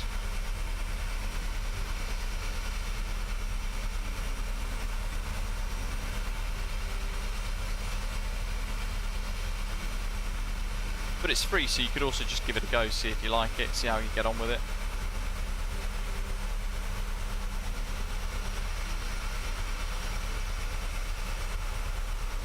And we got landing rate monitor fired up as well, so we've got our touchdown rating at the pop up on the screen when we arrive. 51 likes, thank you to everybody who's hit the like button so far, really appreciate it.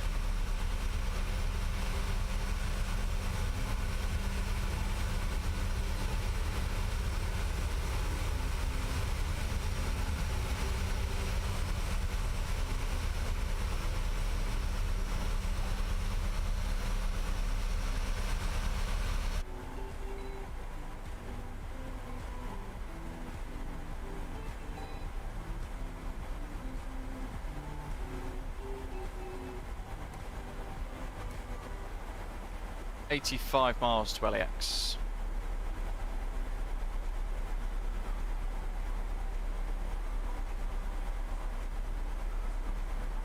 Let's turn the heading bug, keep it in line.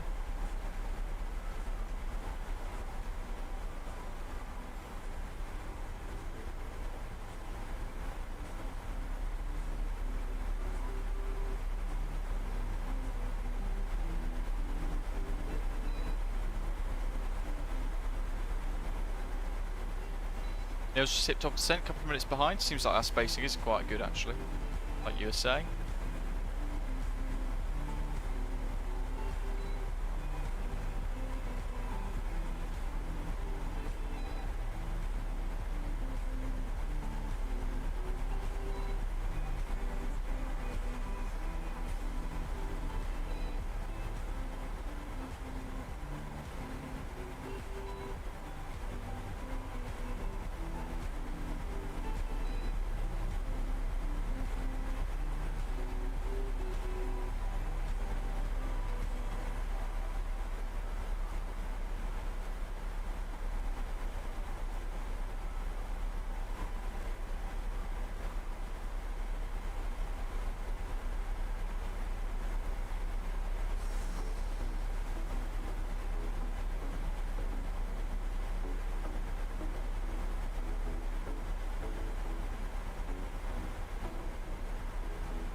At some point in the next 5 minutes or so, I would be expecting LAX to begin to render in here for the iniBuilds scenery. So at that point onwards, we're going to be thinking about how the performance of such a big payware airport is affecting the sim, if at all. So the assessment begins now, I suppose, really, for the new scenery. I've not seen it, so it'll be interesting to see what happens.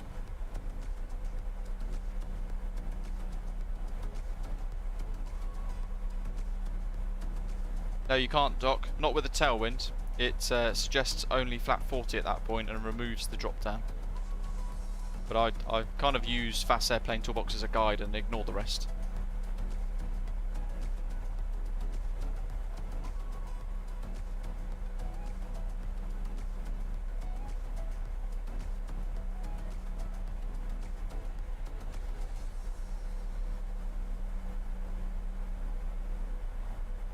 It is the other side of the airport dock, isn't it?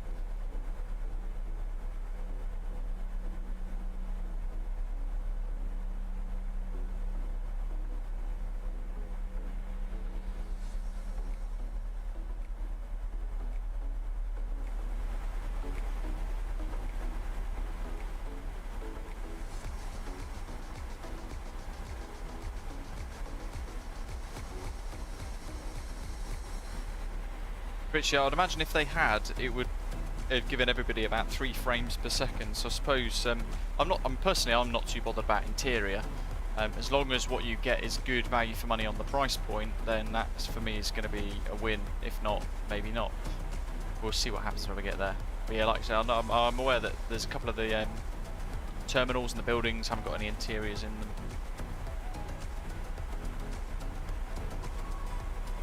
That's a thick blanket of clouds that we're heading towards, isn't it? In the hills. We've got terrain mode on, we do now.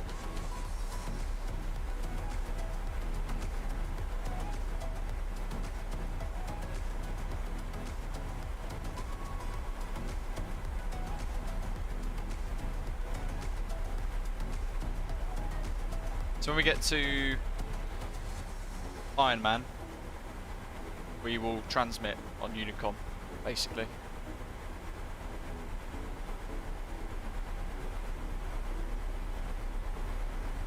Well, it's doing it too early. It's quite a long start.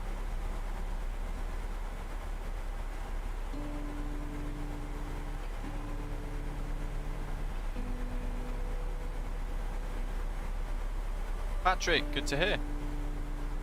Great view, isn't it?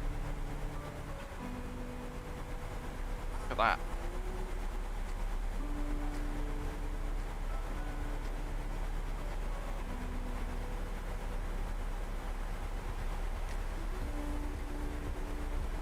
KC, no, not yet. I don't think Asobo have actually released the right weather stuff for developers to be able to actually create custom weather radars, but maybe in the future we will get something like that. It would be nice to see, wouldn't it? Certainly for the assessment of icing conditions and things like that, would be quite important.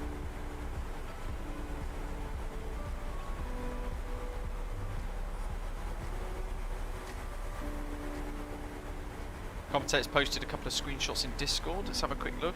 I'll use my mobile to have a quick peek at these.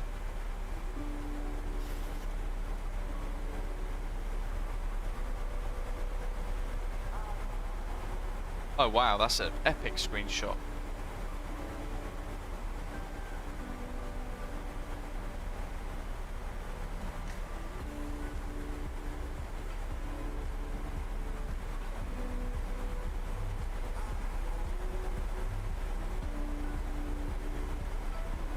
Hello Tango, good morning.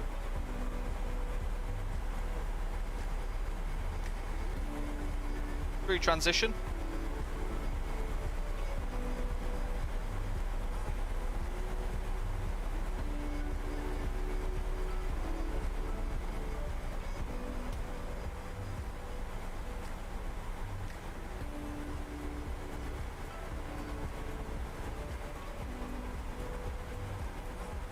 Andrew, no, just 1080p, buddy.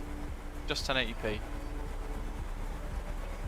I'd love to get a 4K screen with a computer that can run 4K. It'd look insane, I'd imagine then.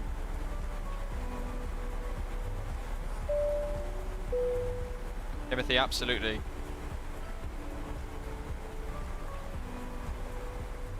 Kevin, good morning. If you are tuning in, folks, and you're wondering what we're flying, we're in the Salmon 30 Salmon today. No joke, it's actually what the livery is called from Alaska Airlines. And it's available to download for the PMDG 737-800 on flightsim.to. Automated, that's a shame. Perhaps it requires a massive community-led push, community-driven push, a massive poll of some sort to really, really push it. As something we would all like to say, they have to happen.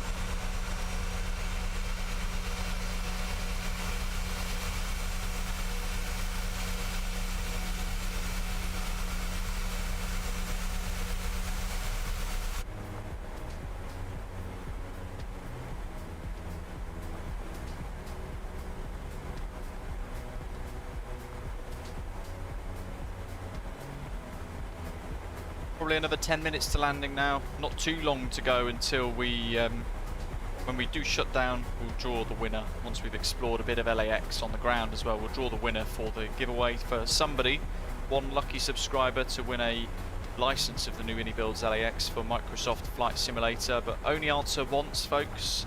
If you've answered once already and you then answer a second time, Nightbot will render your entry ineligible. To be in with a chance to enter and win,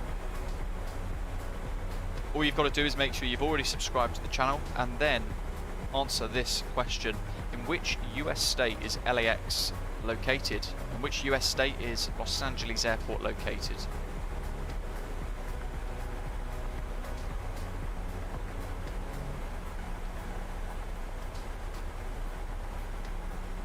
Timothy, nice. iniBuild KLAX, I haven't really explored it too much yet. I'm trying to sort of leave it so when we fly in it's going to be an immediate review, if you like, without me having really explored it at all yet. We'll see what we think. I know the what's the other developer that's created that really cheap, did it feel their sim LAX? So I've had that before, and the Asobo LAX is pretty crap. Feel their sim is a bit average. Those stutters there, I assume, are basically parts of LAX starting to load in, I think. Metaleye, yes. Do read the terms and conditions, folks. If you enter more than once, your entry is ineligible and Nightbot will remove you from the draw.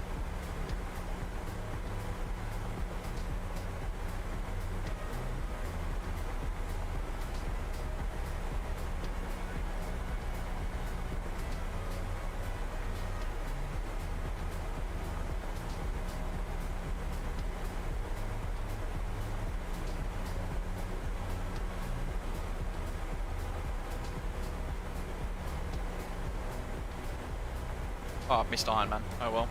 Where were you, Simon? Los Angeles traffic, Alaska 1414 is descending through 11,000 feet at Simon inbound on the Ironman 2 RNAV arrival, expecting ILS approach for runway 24 right. We'll report downwind LAX traffic. Bob, yeah, the standard MSFS airport's rubbish on frames.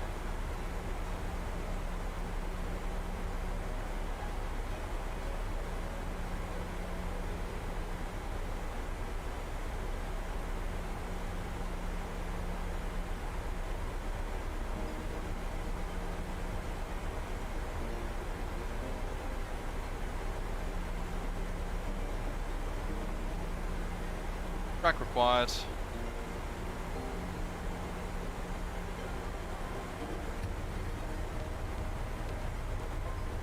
We're going to go through 10. Lights, signs already on. Little double ding for the crew, about 10 minutes to landing.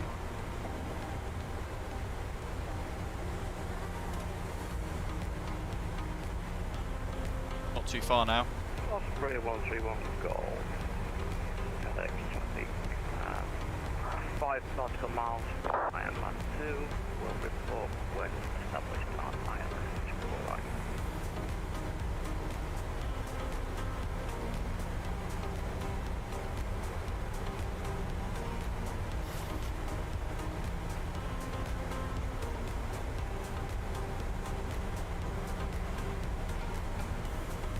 LAX is tough. What I've also done is I've left Burbank version 2 from Orbex installed. It's down there somewhere. So we're pushing it really to see what happens. Let's clean the spoilers.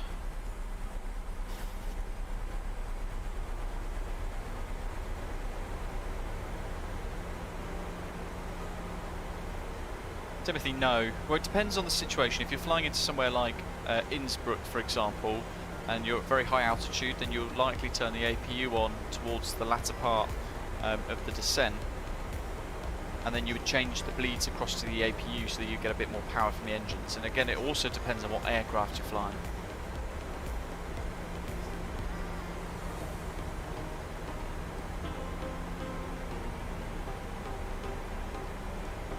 DME 1185, 1085, 1085, that's good. Let's snap those both across, 251, 251, and we're going to start to work the plan for the approach. Yeah, Southern California is pretty well covered, isn't it?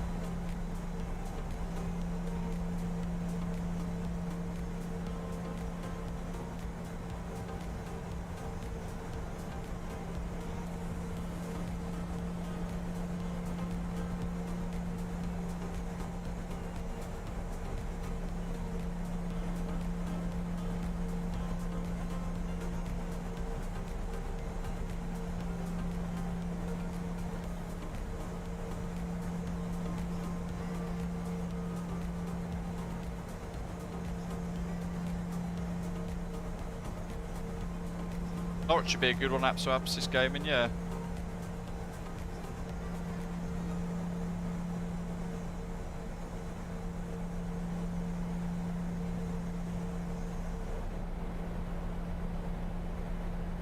Can't see too much of the airfield from here.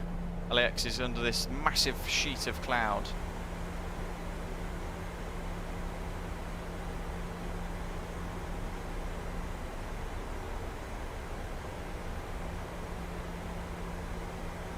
LAX traffic Alaska 202, section to runway 25 right.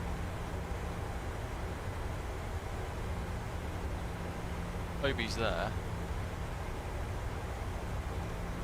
Okay, well there's a discrepancy, so for Neil and that as well, you might notice this too, bear that in mind. 6,000, Mercy 4,000. But we were going to go to Liven, weren't we? So we're going to have to fly a beam.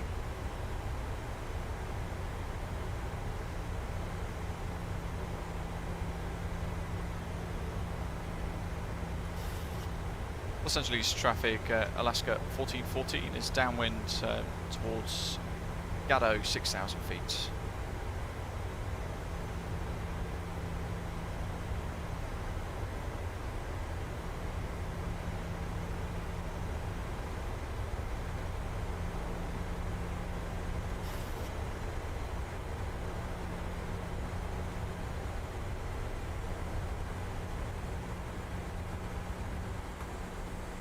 Speed's 210.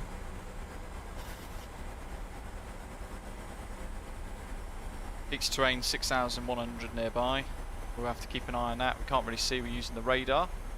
Burbank's up here somewhere. We're going to hold our up speeds for now. Heading select mode. Oops, my bad. There we are. Van der Sar, hello, welcome.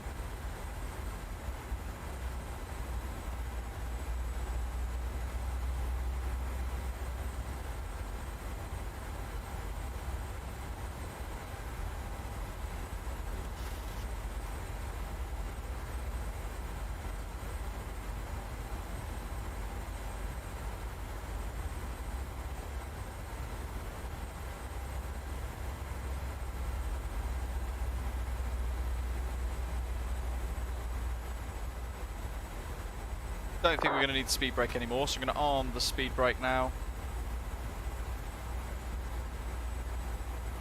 Neil, the discrepancies, just have a look at, as you're flying this downwind section, you might notice the LNAV will take you towards Kobe, or it will take you in sooner than you want. So just go to normal heading mode and fly this extended downwind leg.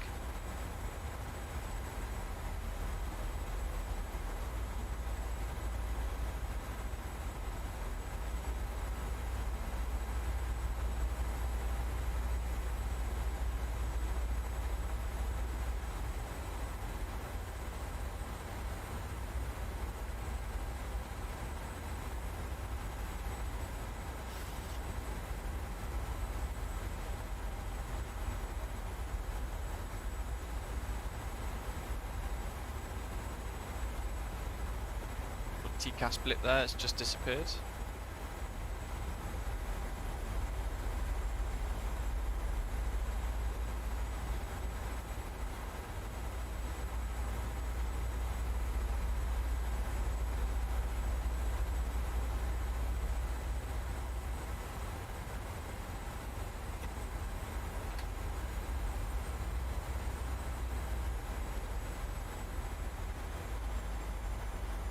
Let's do 180.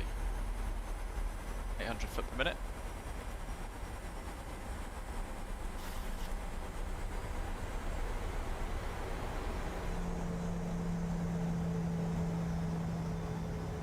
A lot of cloud for LAX. LAX traffic Alaska 282 lining up runway 25. Lee got a private message from ATA 121. Refer them to the real world LAX ATIS.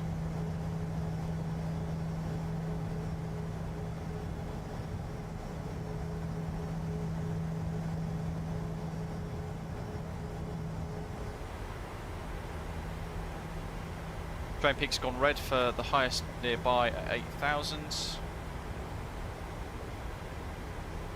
Just going to check 108.5. 108.5. 108.5. Good. Okay, there's the LNAV guidance now.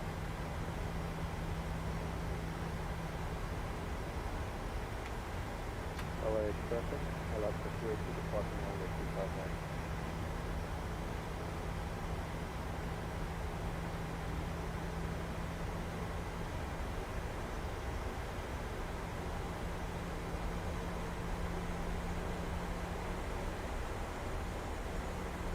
Turn right. Essentially East traffic, Alaska 1414 is turning right base for runway 24 right. Will be established with the localizer around Mercy. Will report when established. Alaska 1414 for LAX traffic.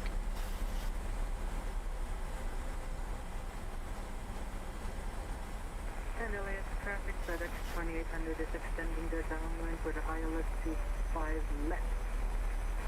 We will contact when we are at 6. LAX. Happy with that? Lower the glide slope.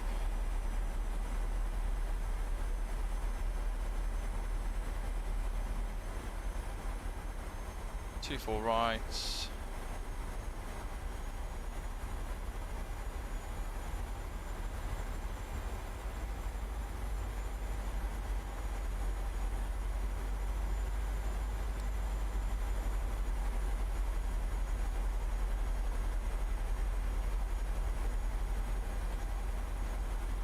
$220.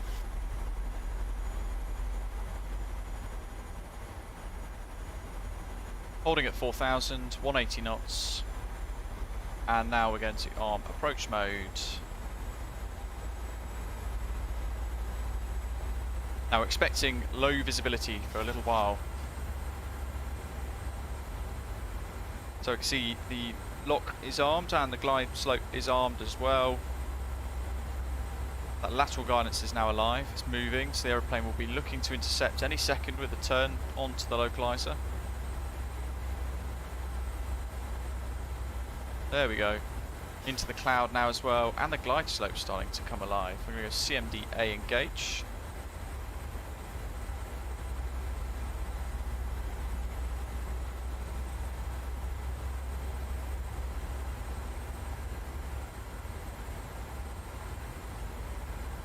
Single channel KLAX island, simply traffic, Osprey being 131. engaged.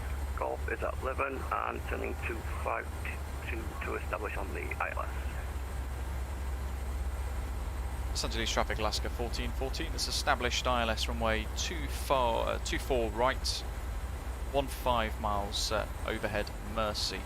KLAX traffic.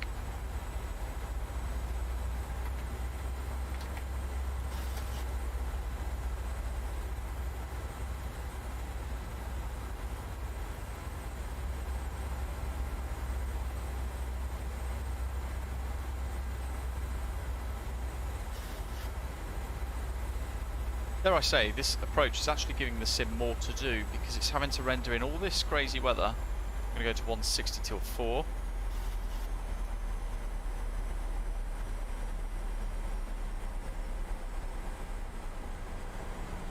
Los Angeles traffic, Alaska 1414 is reducing to 160 knots till 4 DME. ILS 24 right.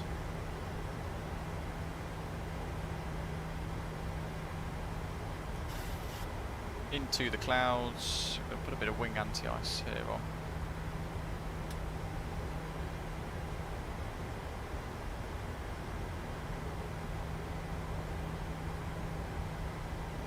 Into the pea soup.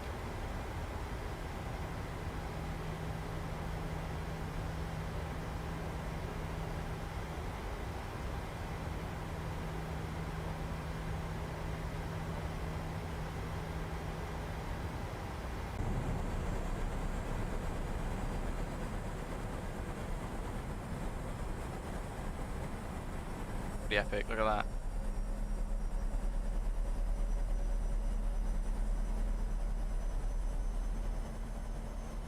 A little bit of ground below.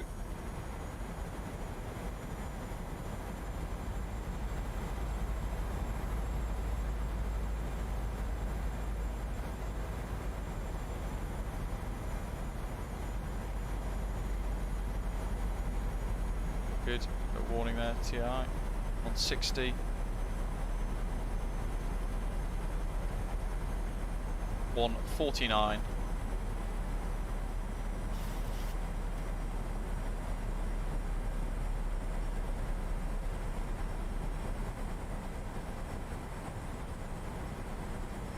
So flap 3, get the gear set, flap 30 now, and gears down 3 green.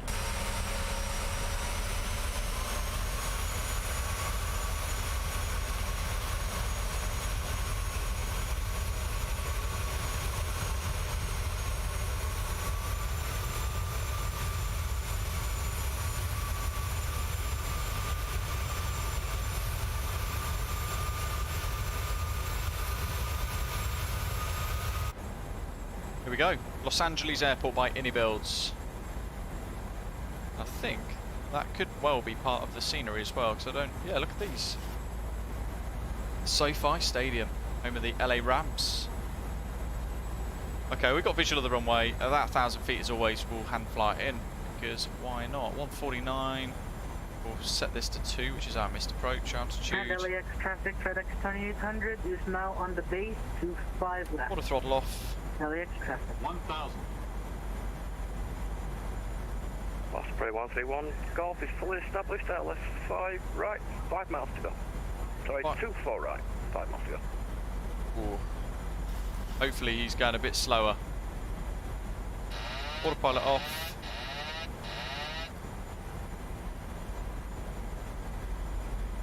What final press? Ooh, you know what I forgot? 1, 2.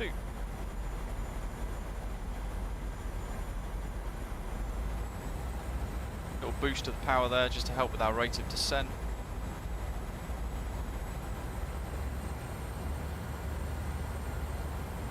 Bit better. Frames a bit heavy. I can see things rendering alongside the airport, which is being a bit problematic here. You see all these little frames and stutters locking up as we are. Oh, it's kind of buggering up the approach. Holy Christ. No idea what this touchdown rating is going to be. Approaching minimums. Okay, we are just about on profile. Minimums. Oh my good grief. 50. 30, 20, 10. Reverse, green, idle, nose wheels down. 113 foot per minute, I'll take that. And we're auto brake 3. Hoping, well, we're going to have to vacate at Alpha. Automator, it's the scenery rendering in, causing the stutters, sadly. Manual brakes. No, traffic, Skyway 29 Golf is overhead, Cliffy downwind, northern way.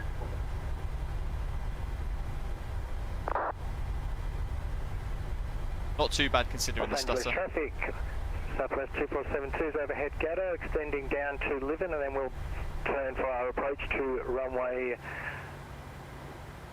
24 right. There's traffic.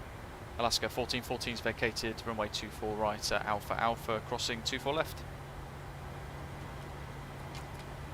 No information, Los Alpha. Angeles traffic, FedEx It's the scenery. 2800 is on short final 25 left. Los Angeles traffic.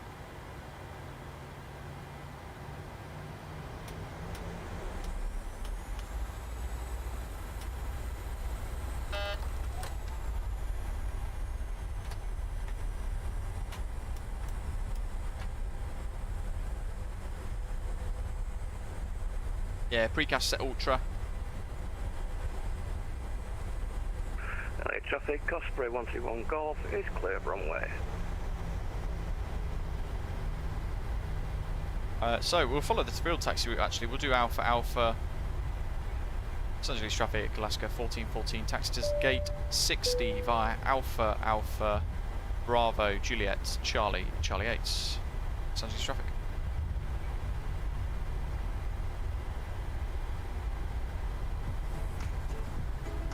Here we are, Los Angeles.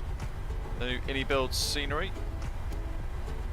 A little bit of a hit on frames as we made our way in there, which is a bit interesting. Bearing in mind the PMDG 737 is by far the smoothest aircraft in the sim, full stop for me. We're getting a bit of a weird behaviour with stutters, some fairly average performance. I should say. I mean, look at that, that's well blocky. Holy moly. And final call Very for Los jumpy, Angeles isn't it? Traffic, FedEx 2800 is on short final. And I've not got a 25 left. particularly rubbish system. I've got an RTX 2070 Super for graphics cards. But look at that, boing, boing, boing, boing.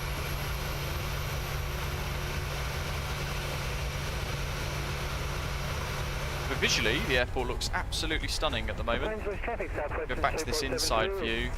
We can look around. It does look very nice. Starting my approach to runway 24 left, 24 right, correction. Los Angeles traffic.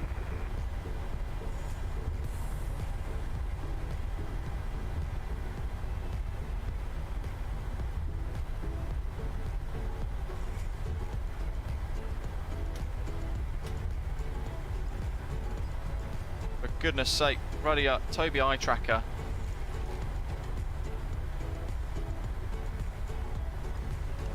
There we go. God, how hard is it just to click a switch? Hello, traffic, Skyway 29 Golf extended outbound for runway 24. Let's get traffic mode off, terrain mode off.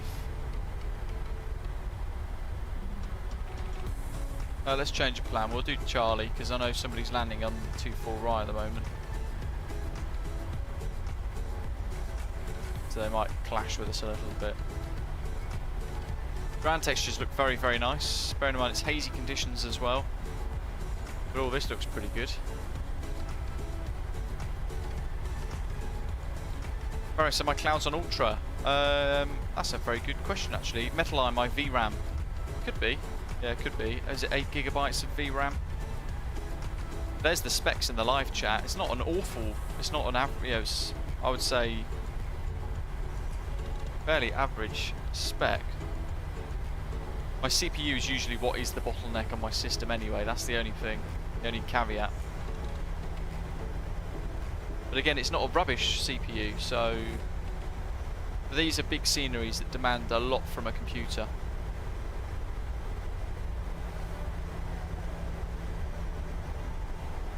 Oh, I know. We need QATL. Let's fire up GSX as well.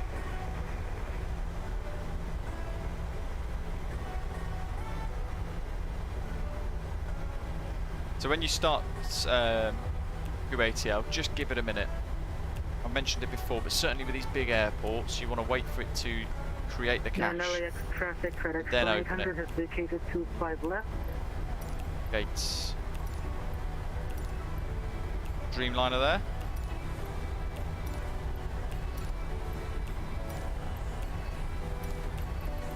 Gate 60.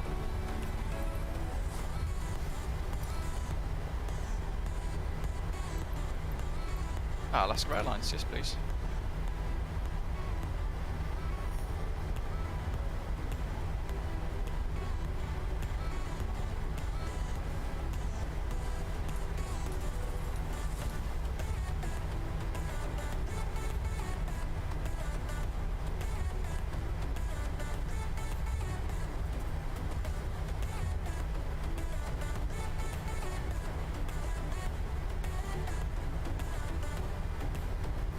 I think a lot of my settings, Faris, are set to high. Southwest 2472 is established on the ILS.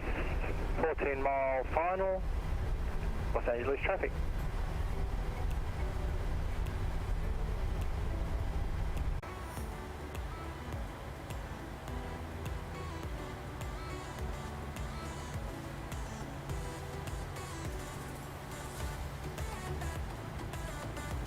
Not sure what happened there. No, it was my broadband. Good old Vodafone. Bear in mind it's a super ultra fibre. It decided to cut itself off a little bit, but we're still going. I'd noticed it was starting to wheel, so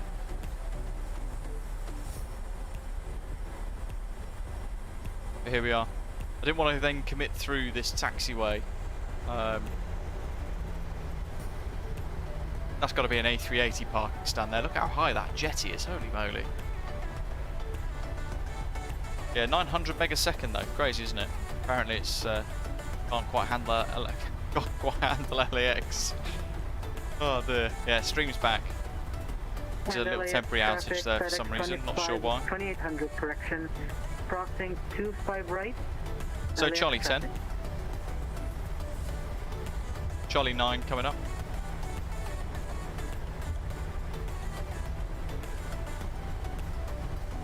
Yeah, textures all round look very good. Once we've parked up, we'll go and explore the airport a little bit better as well.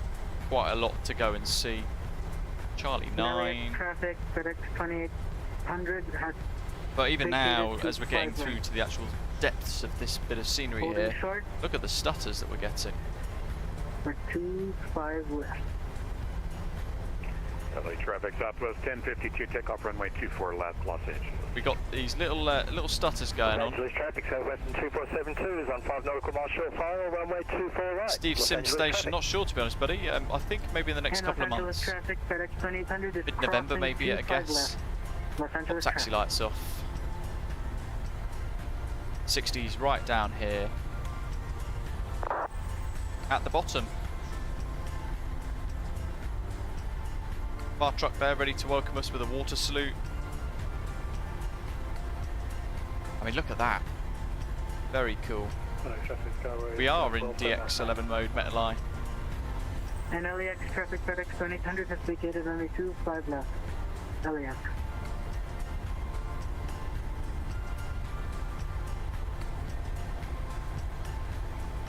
Steve, so it's not really a rumour. They've put it all out on their forums a little while ago as the actual plan.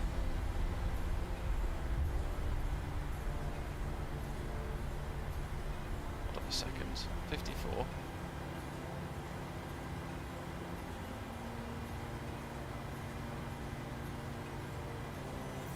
Where's my parking stance? Ah, we needed Charlie 7. Oh well, let's change it. On the fly with GSX, you can go onto here, change parking facility, and you can go to gates and find gate 50. Yeah, so on the forums for PMDG,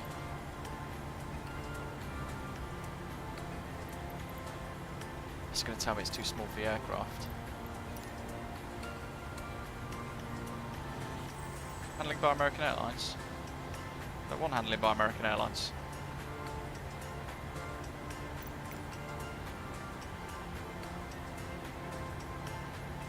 Oh well, let's commit. Can the 737 fit in this gap?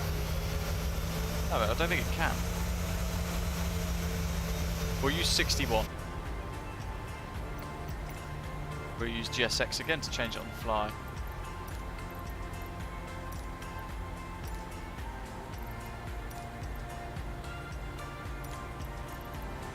Oh, the traffic there was spinning well 5 on down.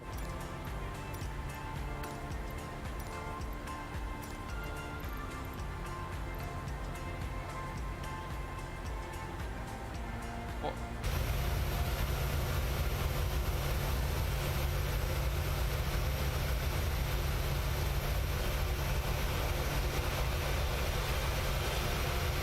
$61 available soon.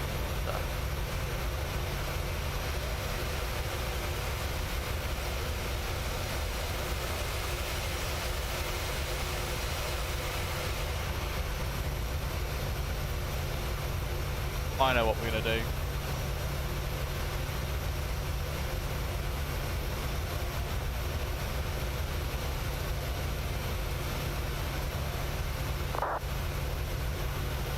We'll go to gate 60.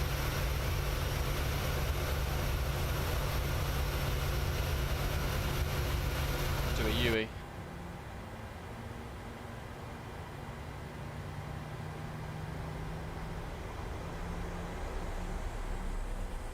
We'll use 54 Alpha.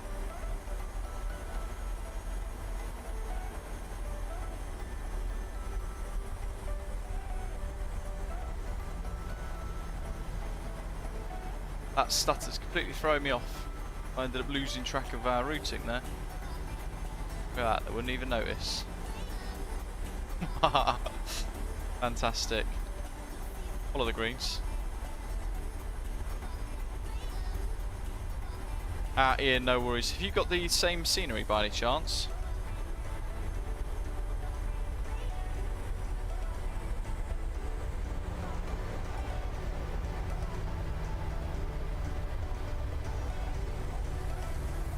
Oh, we're clear left and right, or right and left.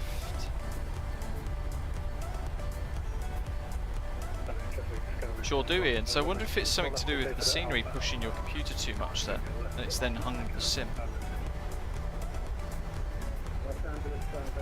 This is where we wanted to go. Charlie 7.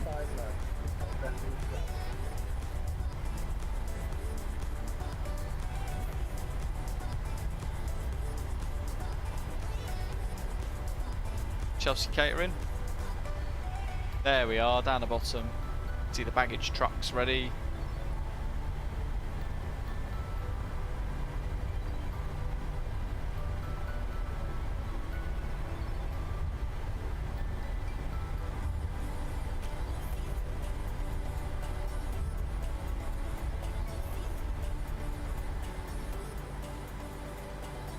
Down to a slope.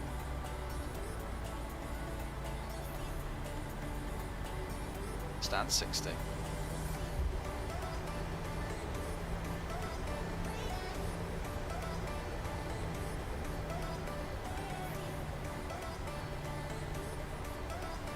These stutters now in the frames. As we park up, just gonna have a quick look on Fly Live. 12 frames per second. I see Fly Live's broke as well.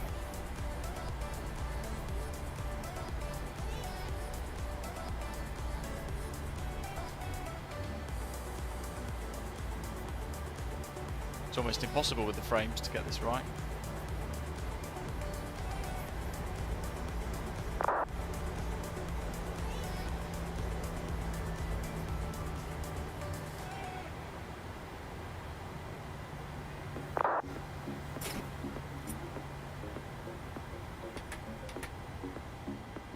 Oof.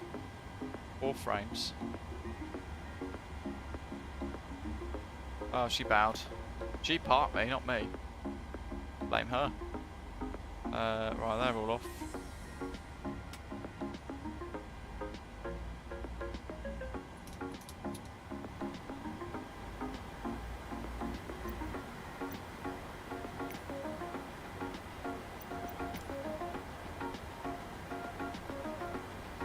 The people that said that the performance of this is very good, I'd love to know what graphics cards, CPUs and everything you've got. I've got 64 gig of RAM. And I haven't got a rubbish system. That's pretty impressive.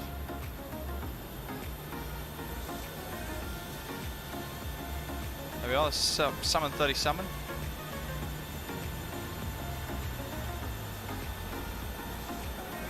Alaska Airlines getting all the ground equipment put in place.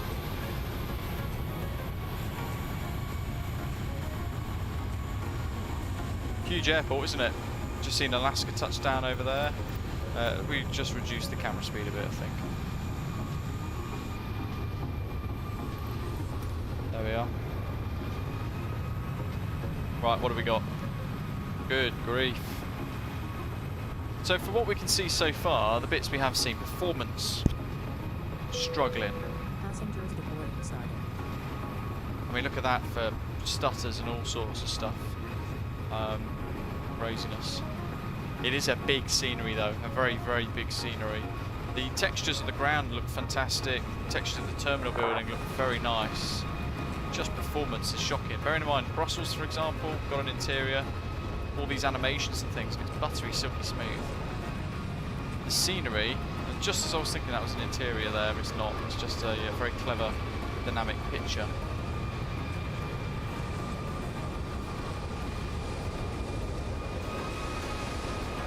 What have we got? There's got to be an interior in this section, surely. This is like one of the main terminal areas.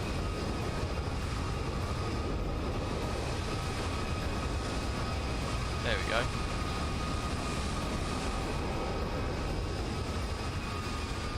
Okay. So there's an interior. It's a big airport. I think if they created a massive interior throughout the entire thing, we would all be struggling. And yeah, Information Alpha makes a good point too. Heathrow was the same, with struggling performance for some people when it was first released, and they worked on it. Look at that.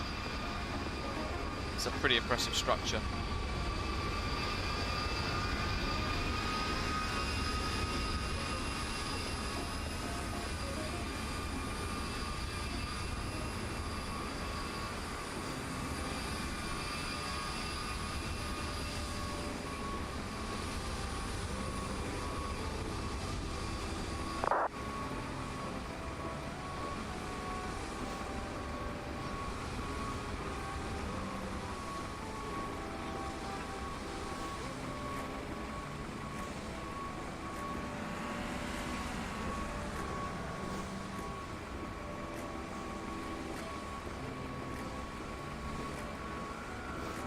Aaron, I think even in this situation, because it's such a vast airport, isn't it? LAX is such a mega airport that it would be quite difficult to do that, or even save any performance. There isn't. I think that bit there was the only bit of interior that I've seen so far. The rest of these dynamic pictures that move around, looking into it all.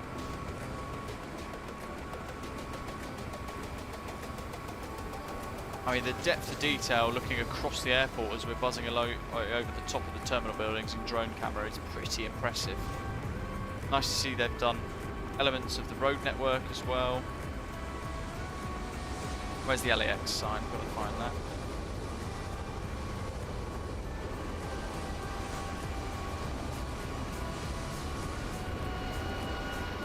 Performance. Performance, performance, performance. There it is.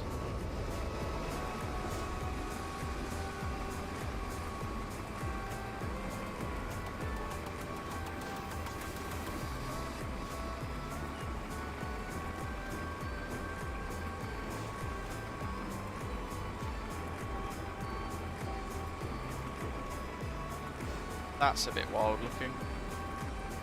Could have done with a bit of neatening up perhaps.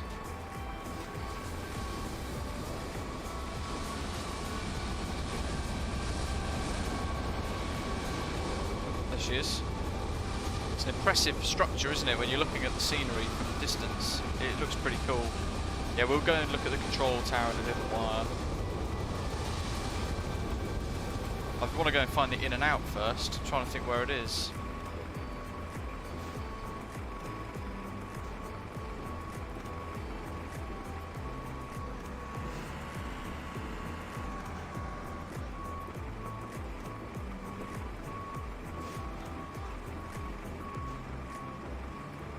It's over here somewhere, isn't it?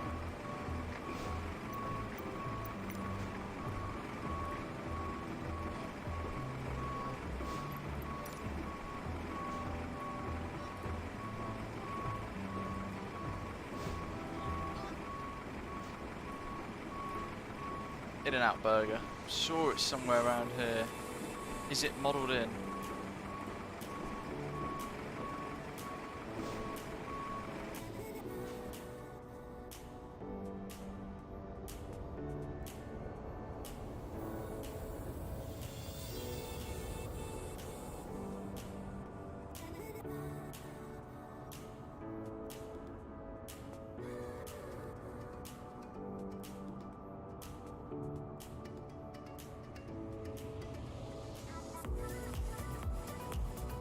Is that it?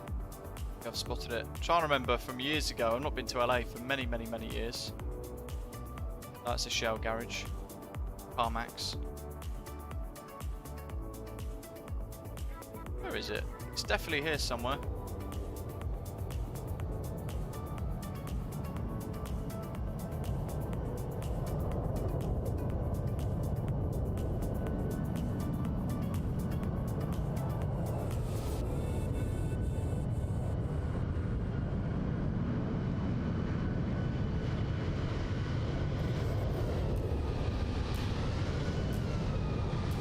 There it is.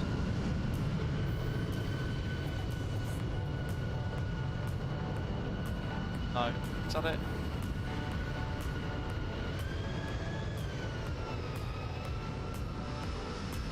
Ah, yes. There's the In-N-Out. It's a shame that's behind it though. You'd thought that they would have put the In-N-Out in and then also the little retail bit behind it. Because that kind of... it kind of ruins it, doesn't it? You've got that really nice In-N-Out burger, and then next to it is just photogrammetry.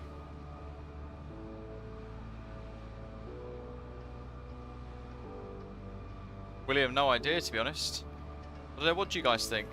Do you think it's acceptable that they've done that as well, or do you thought they would have done the exterior model of the buildings around it too?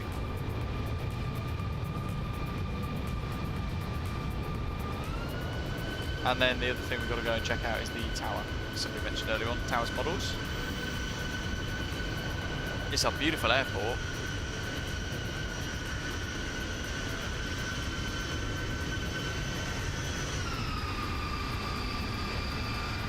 Oh my good grief.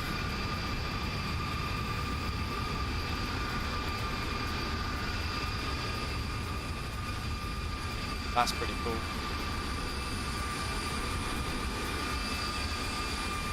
Look at that.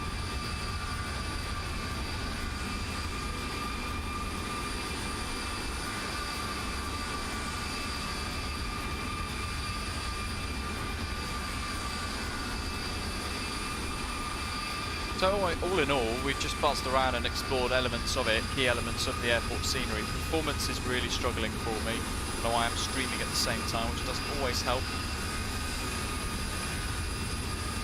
But it's getting to the point where we're getting around 4 or 5 frames per second, sometimes 11, before it stabilises for a little while until it loads something else in, and then it struggles again. But it is a huge airport, as you can see, and a really nicely detailed airport at that. I mean, look at that for a backdrop.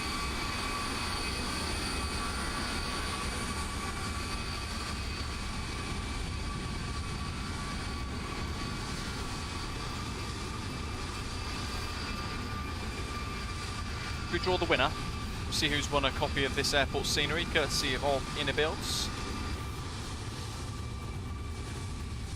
The answer, of course, was California. And we had 64 eligible entries. So good luck to everybody who has entered. The entry period is now closed.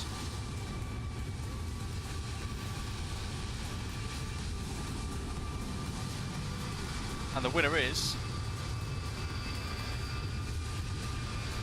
Eamon CG. Congratulations.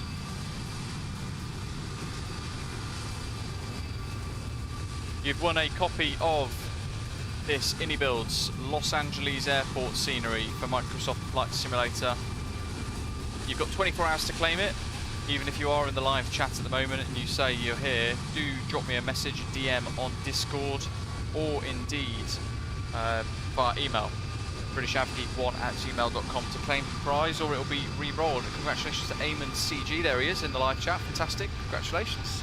Thank you to everybody who's taken part as well and flown along on the route too. I hope you've all had a great couple of hours flying with us, the last 2.5 hours today.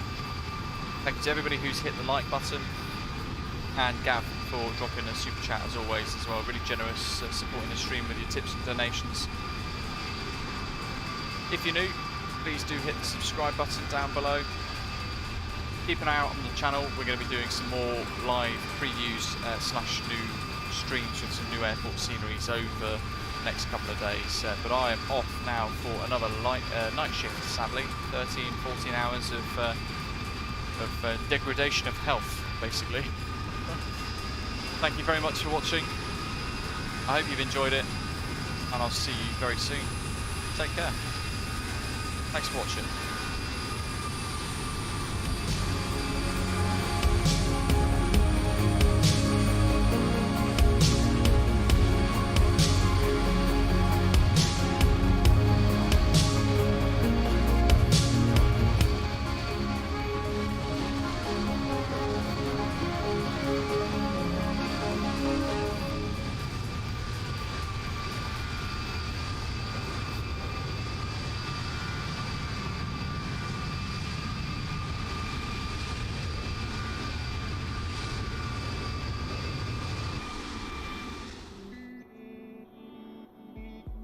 Cheers, guys.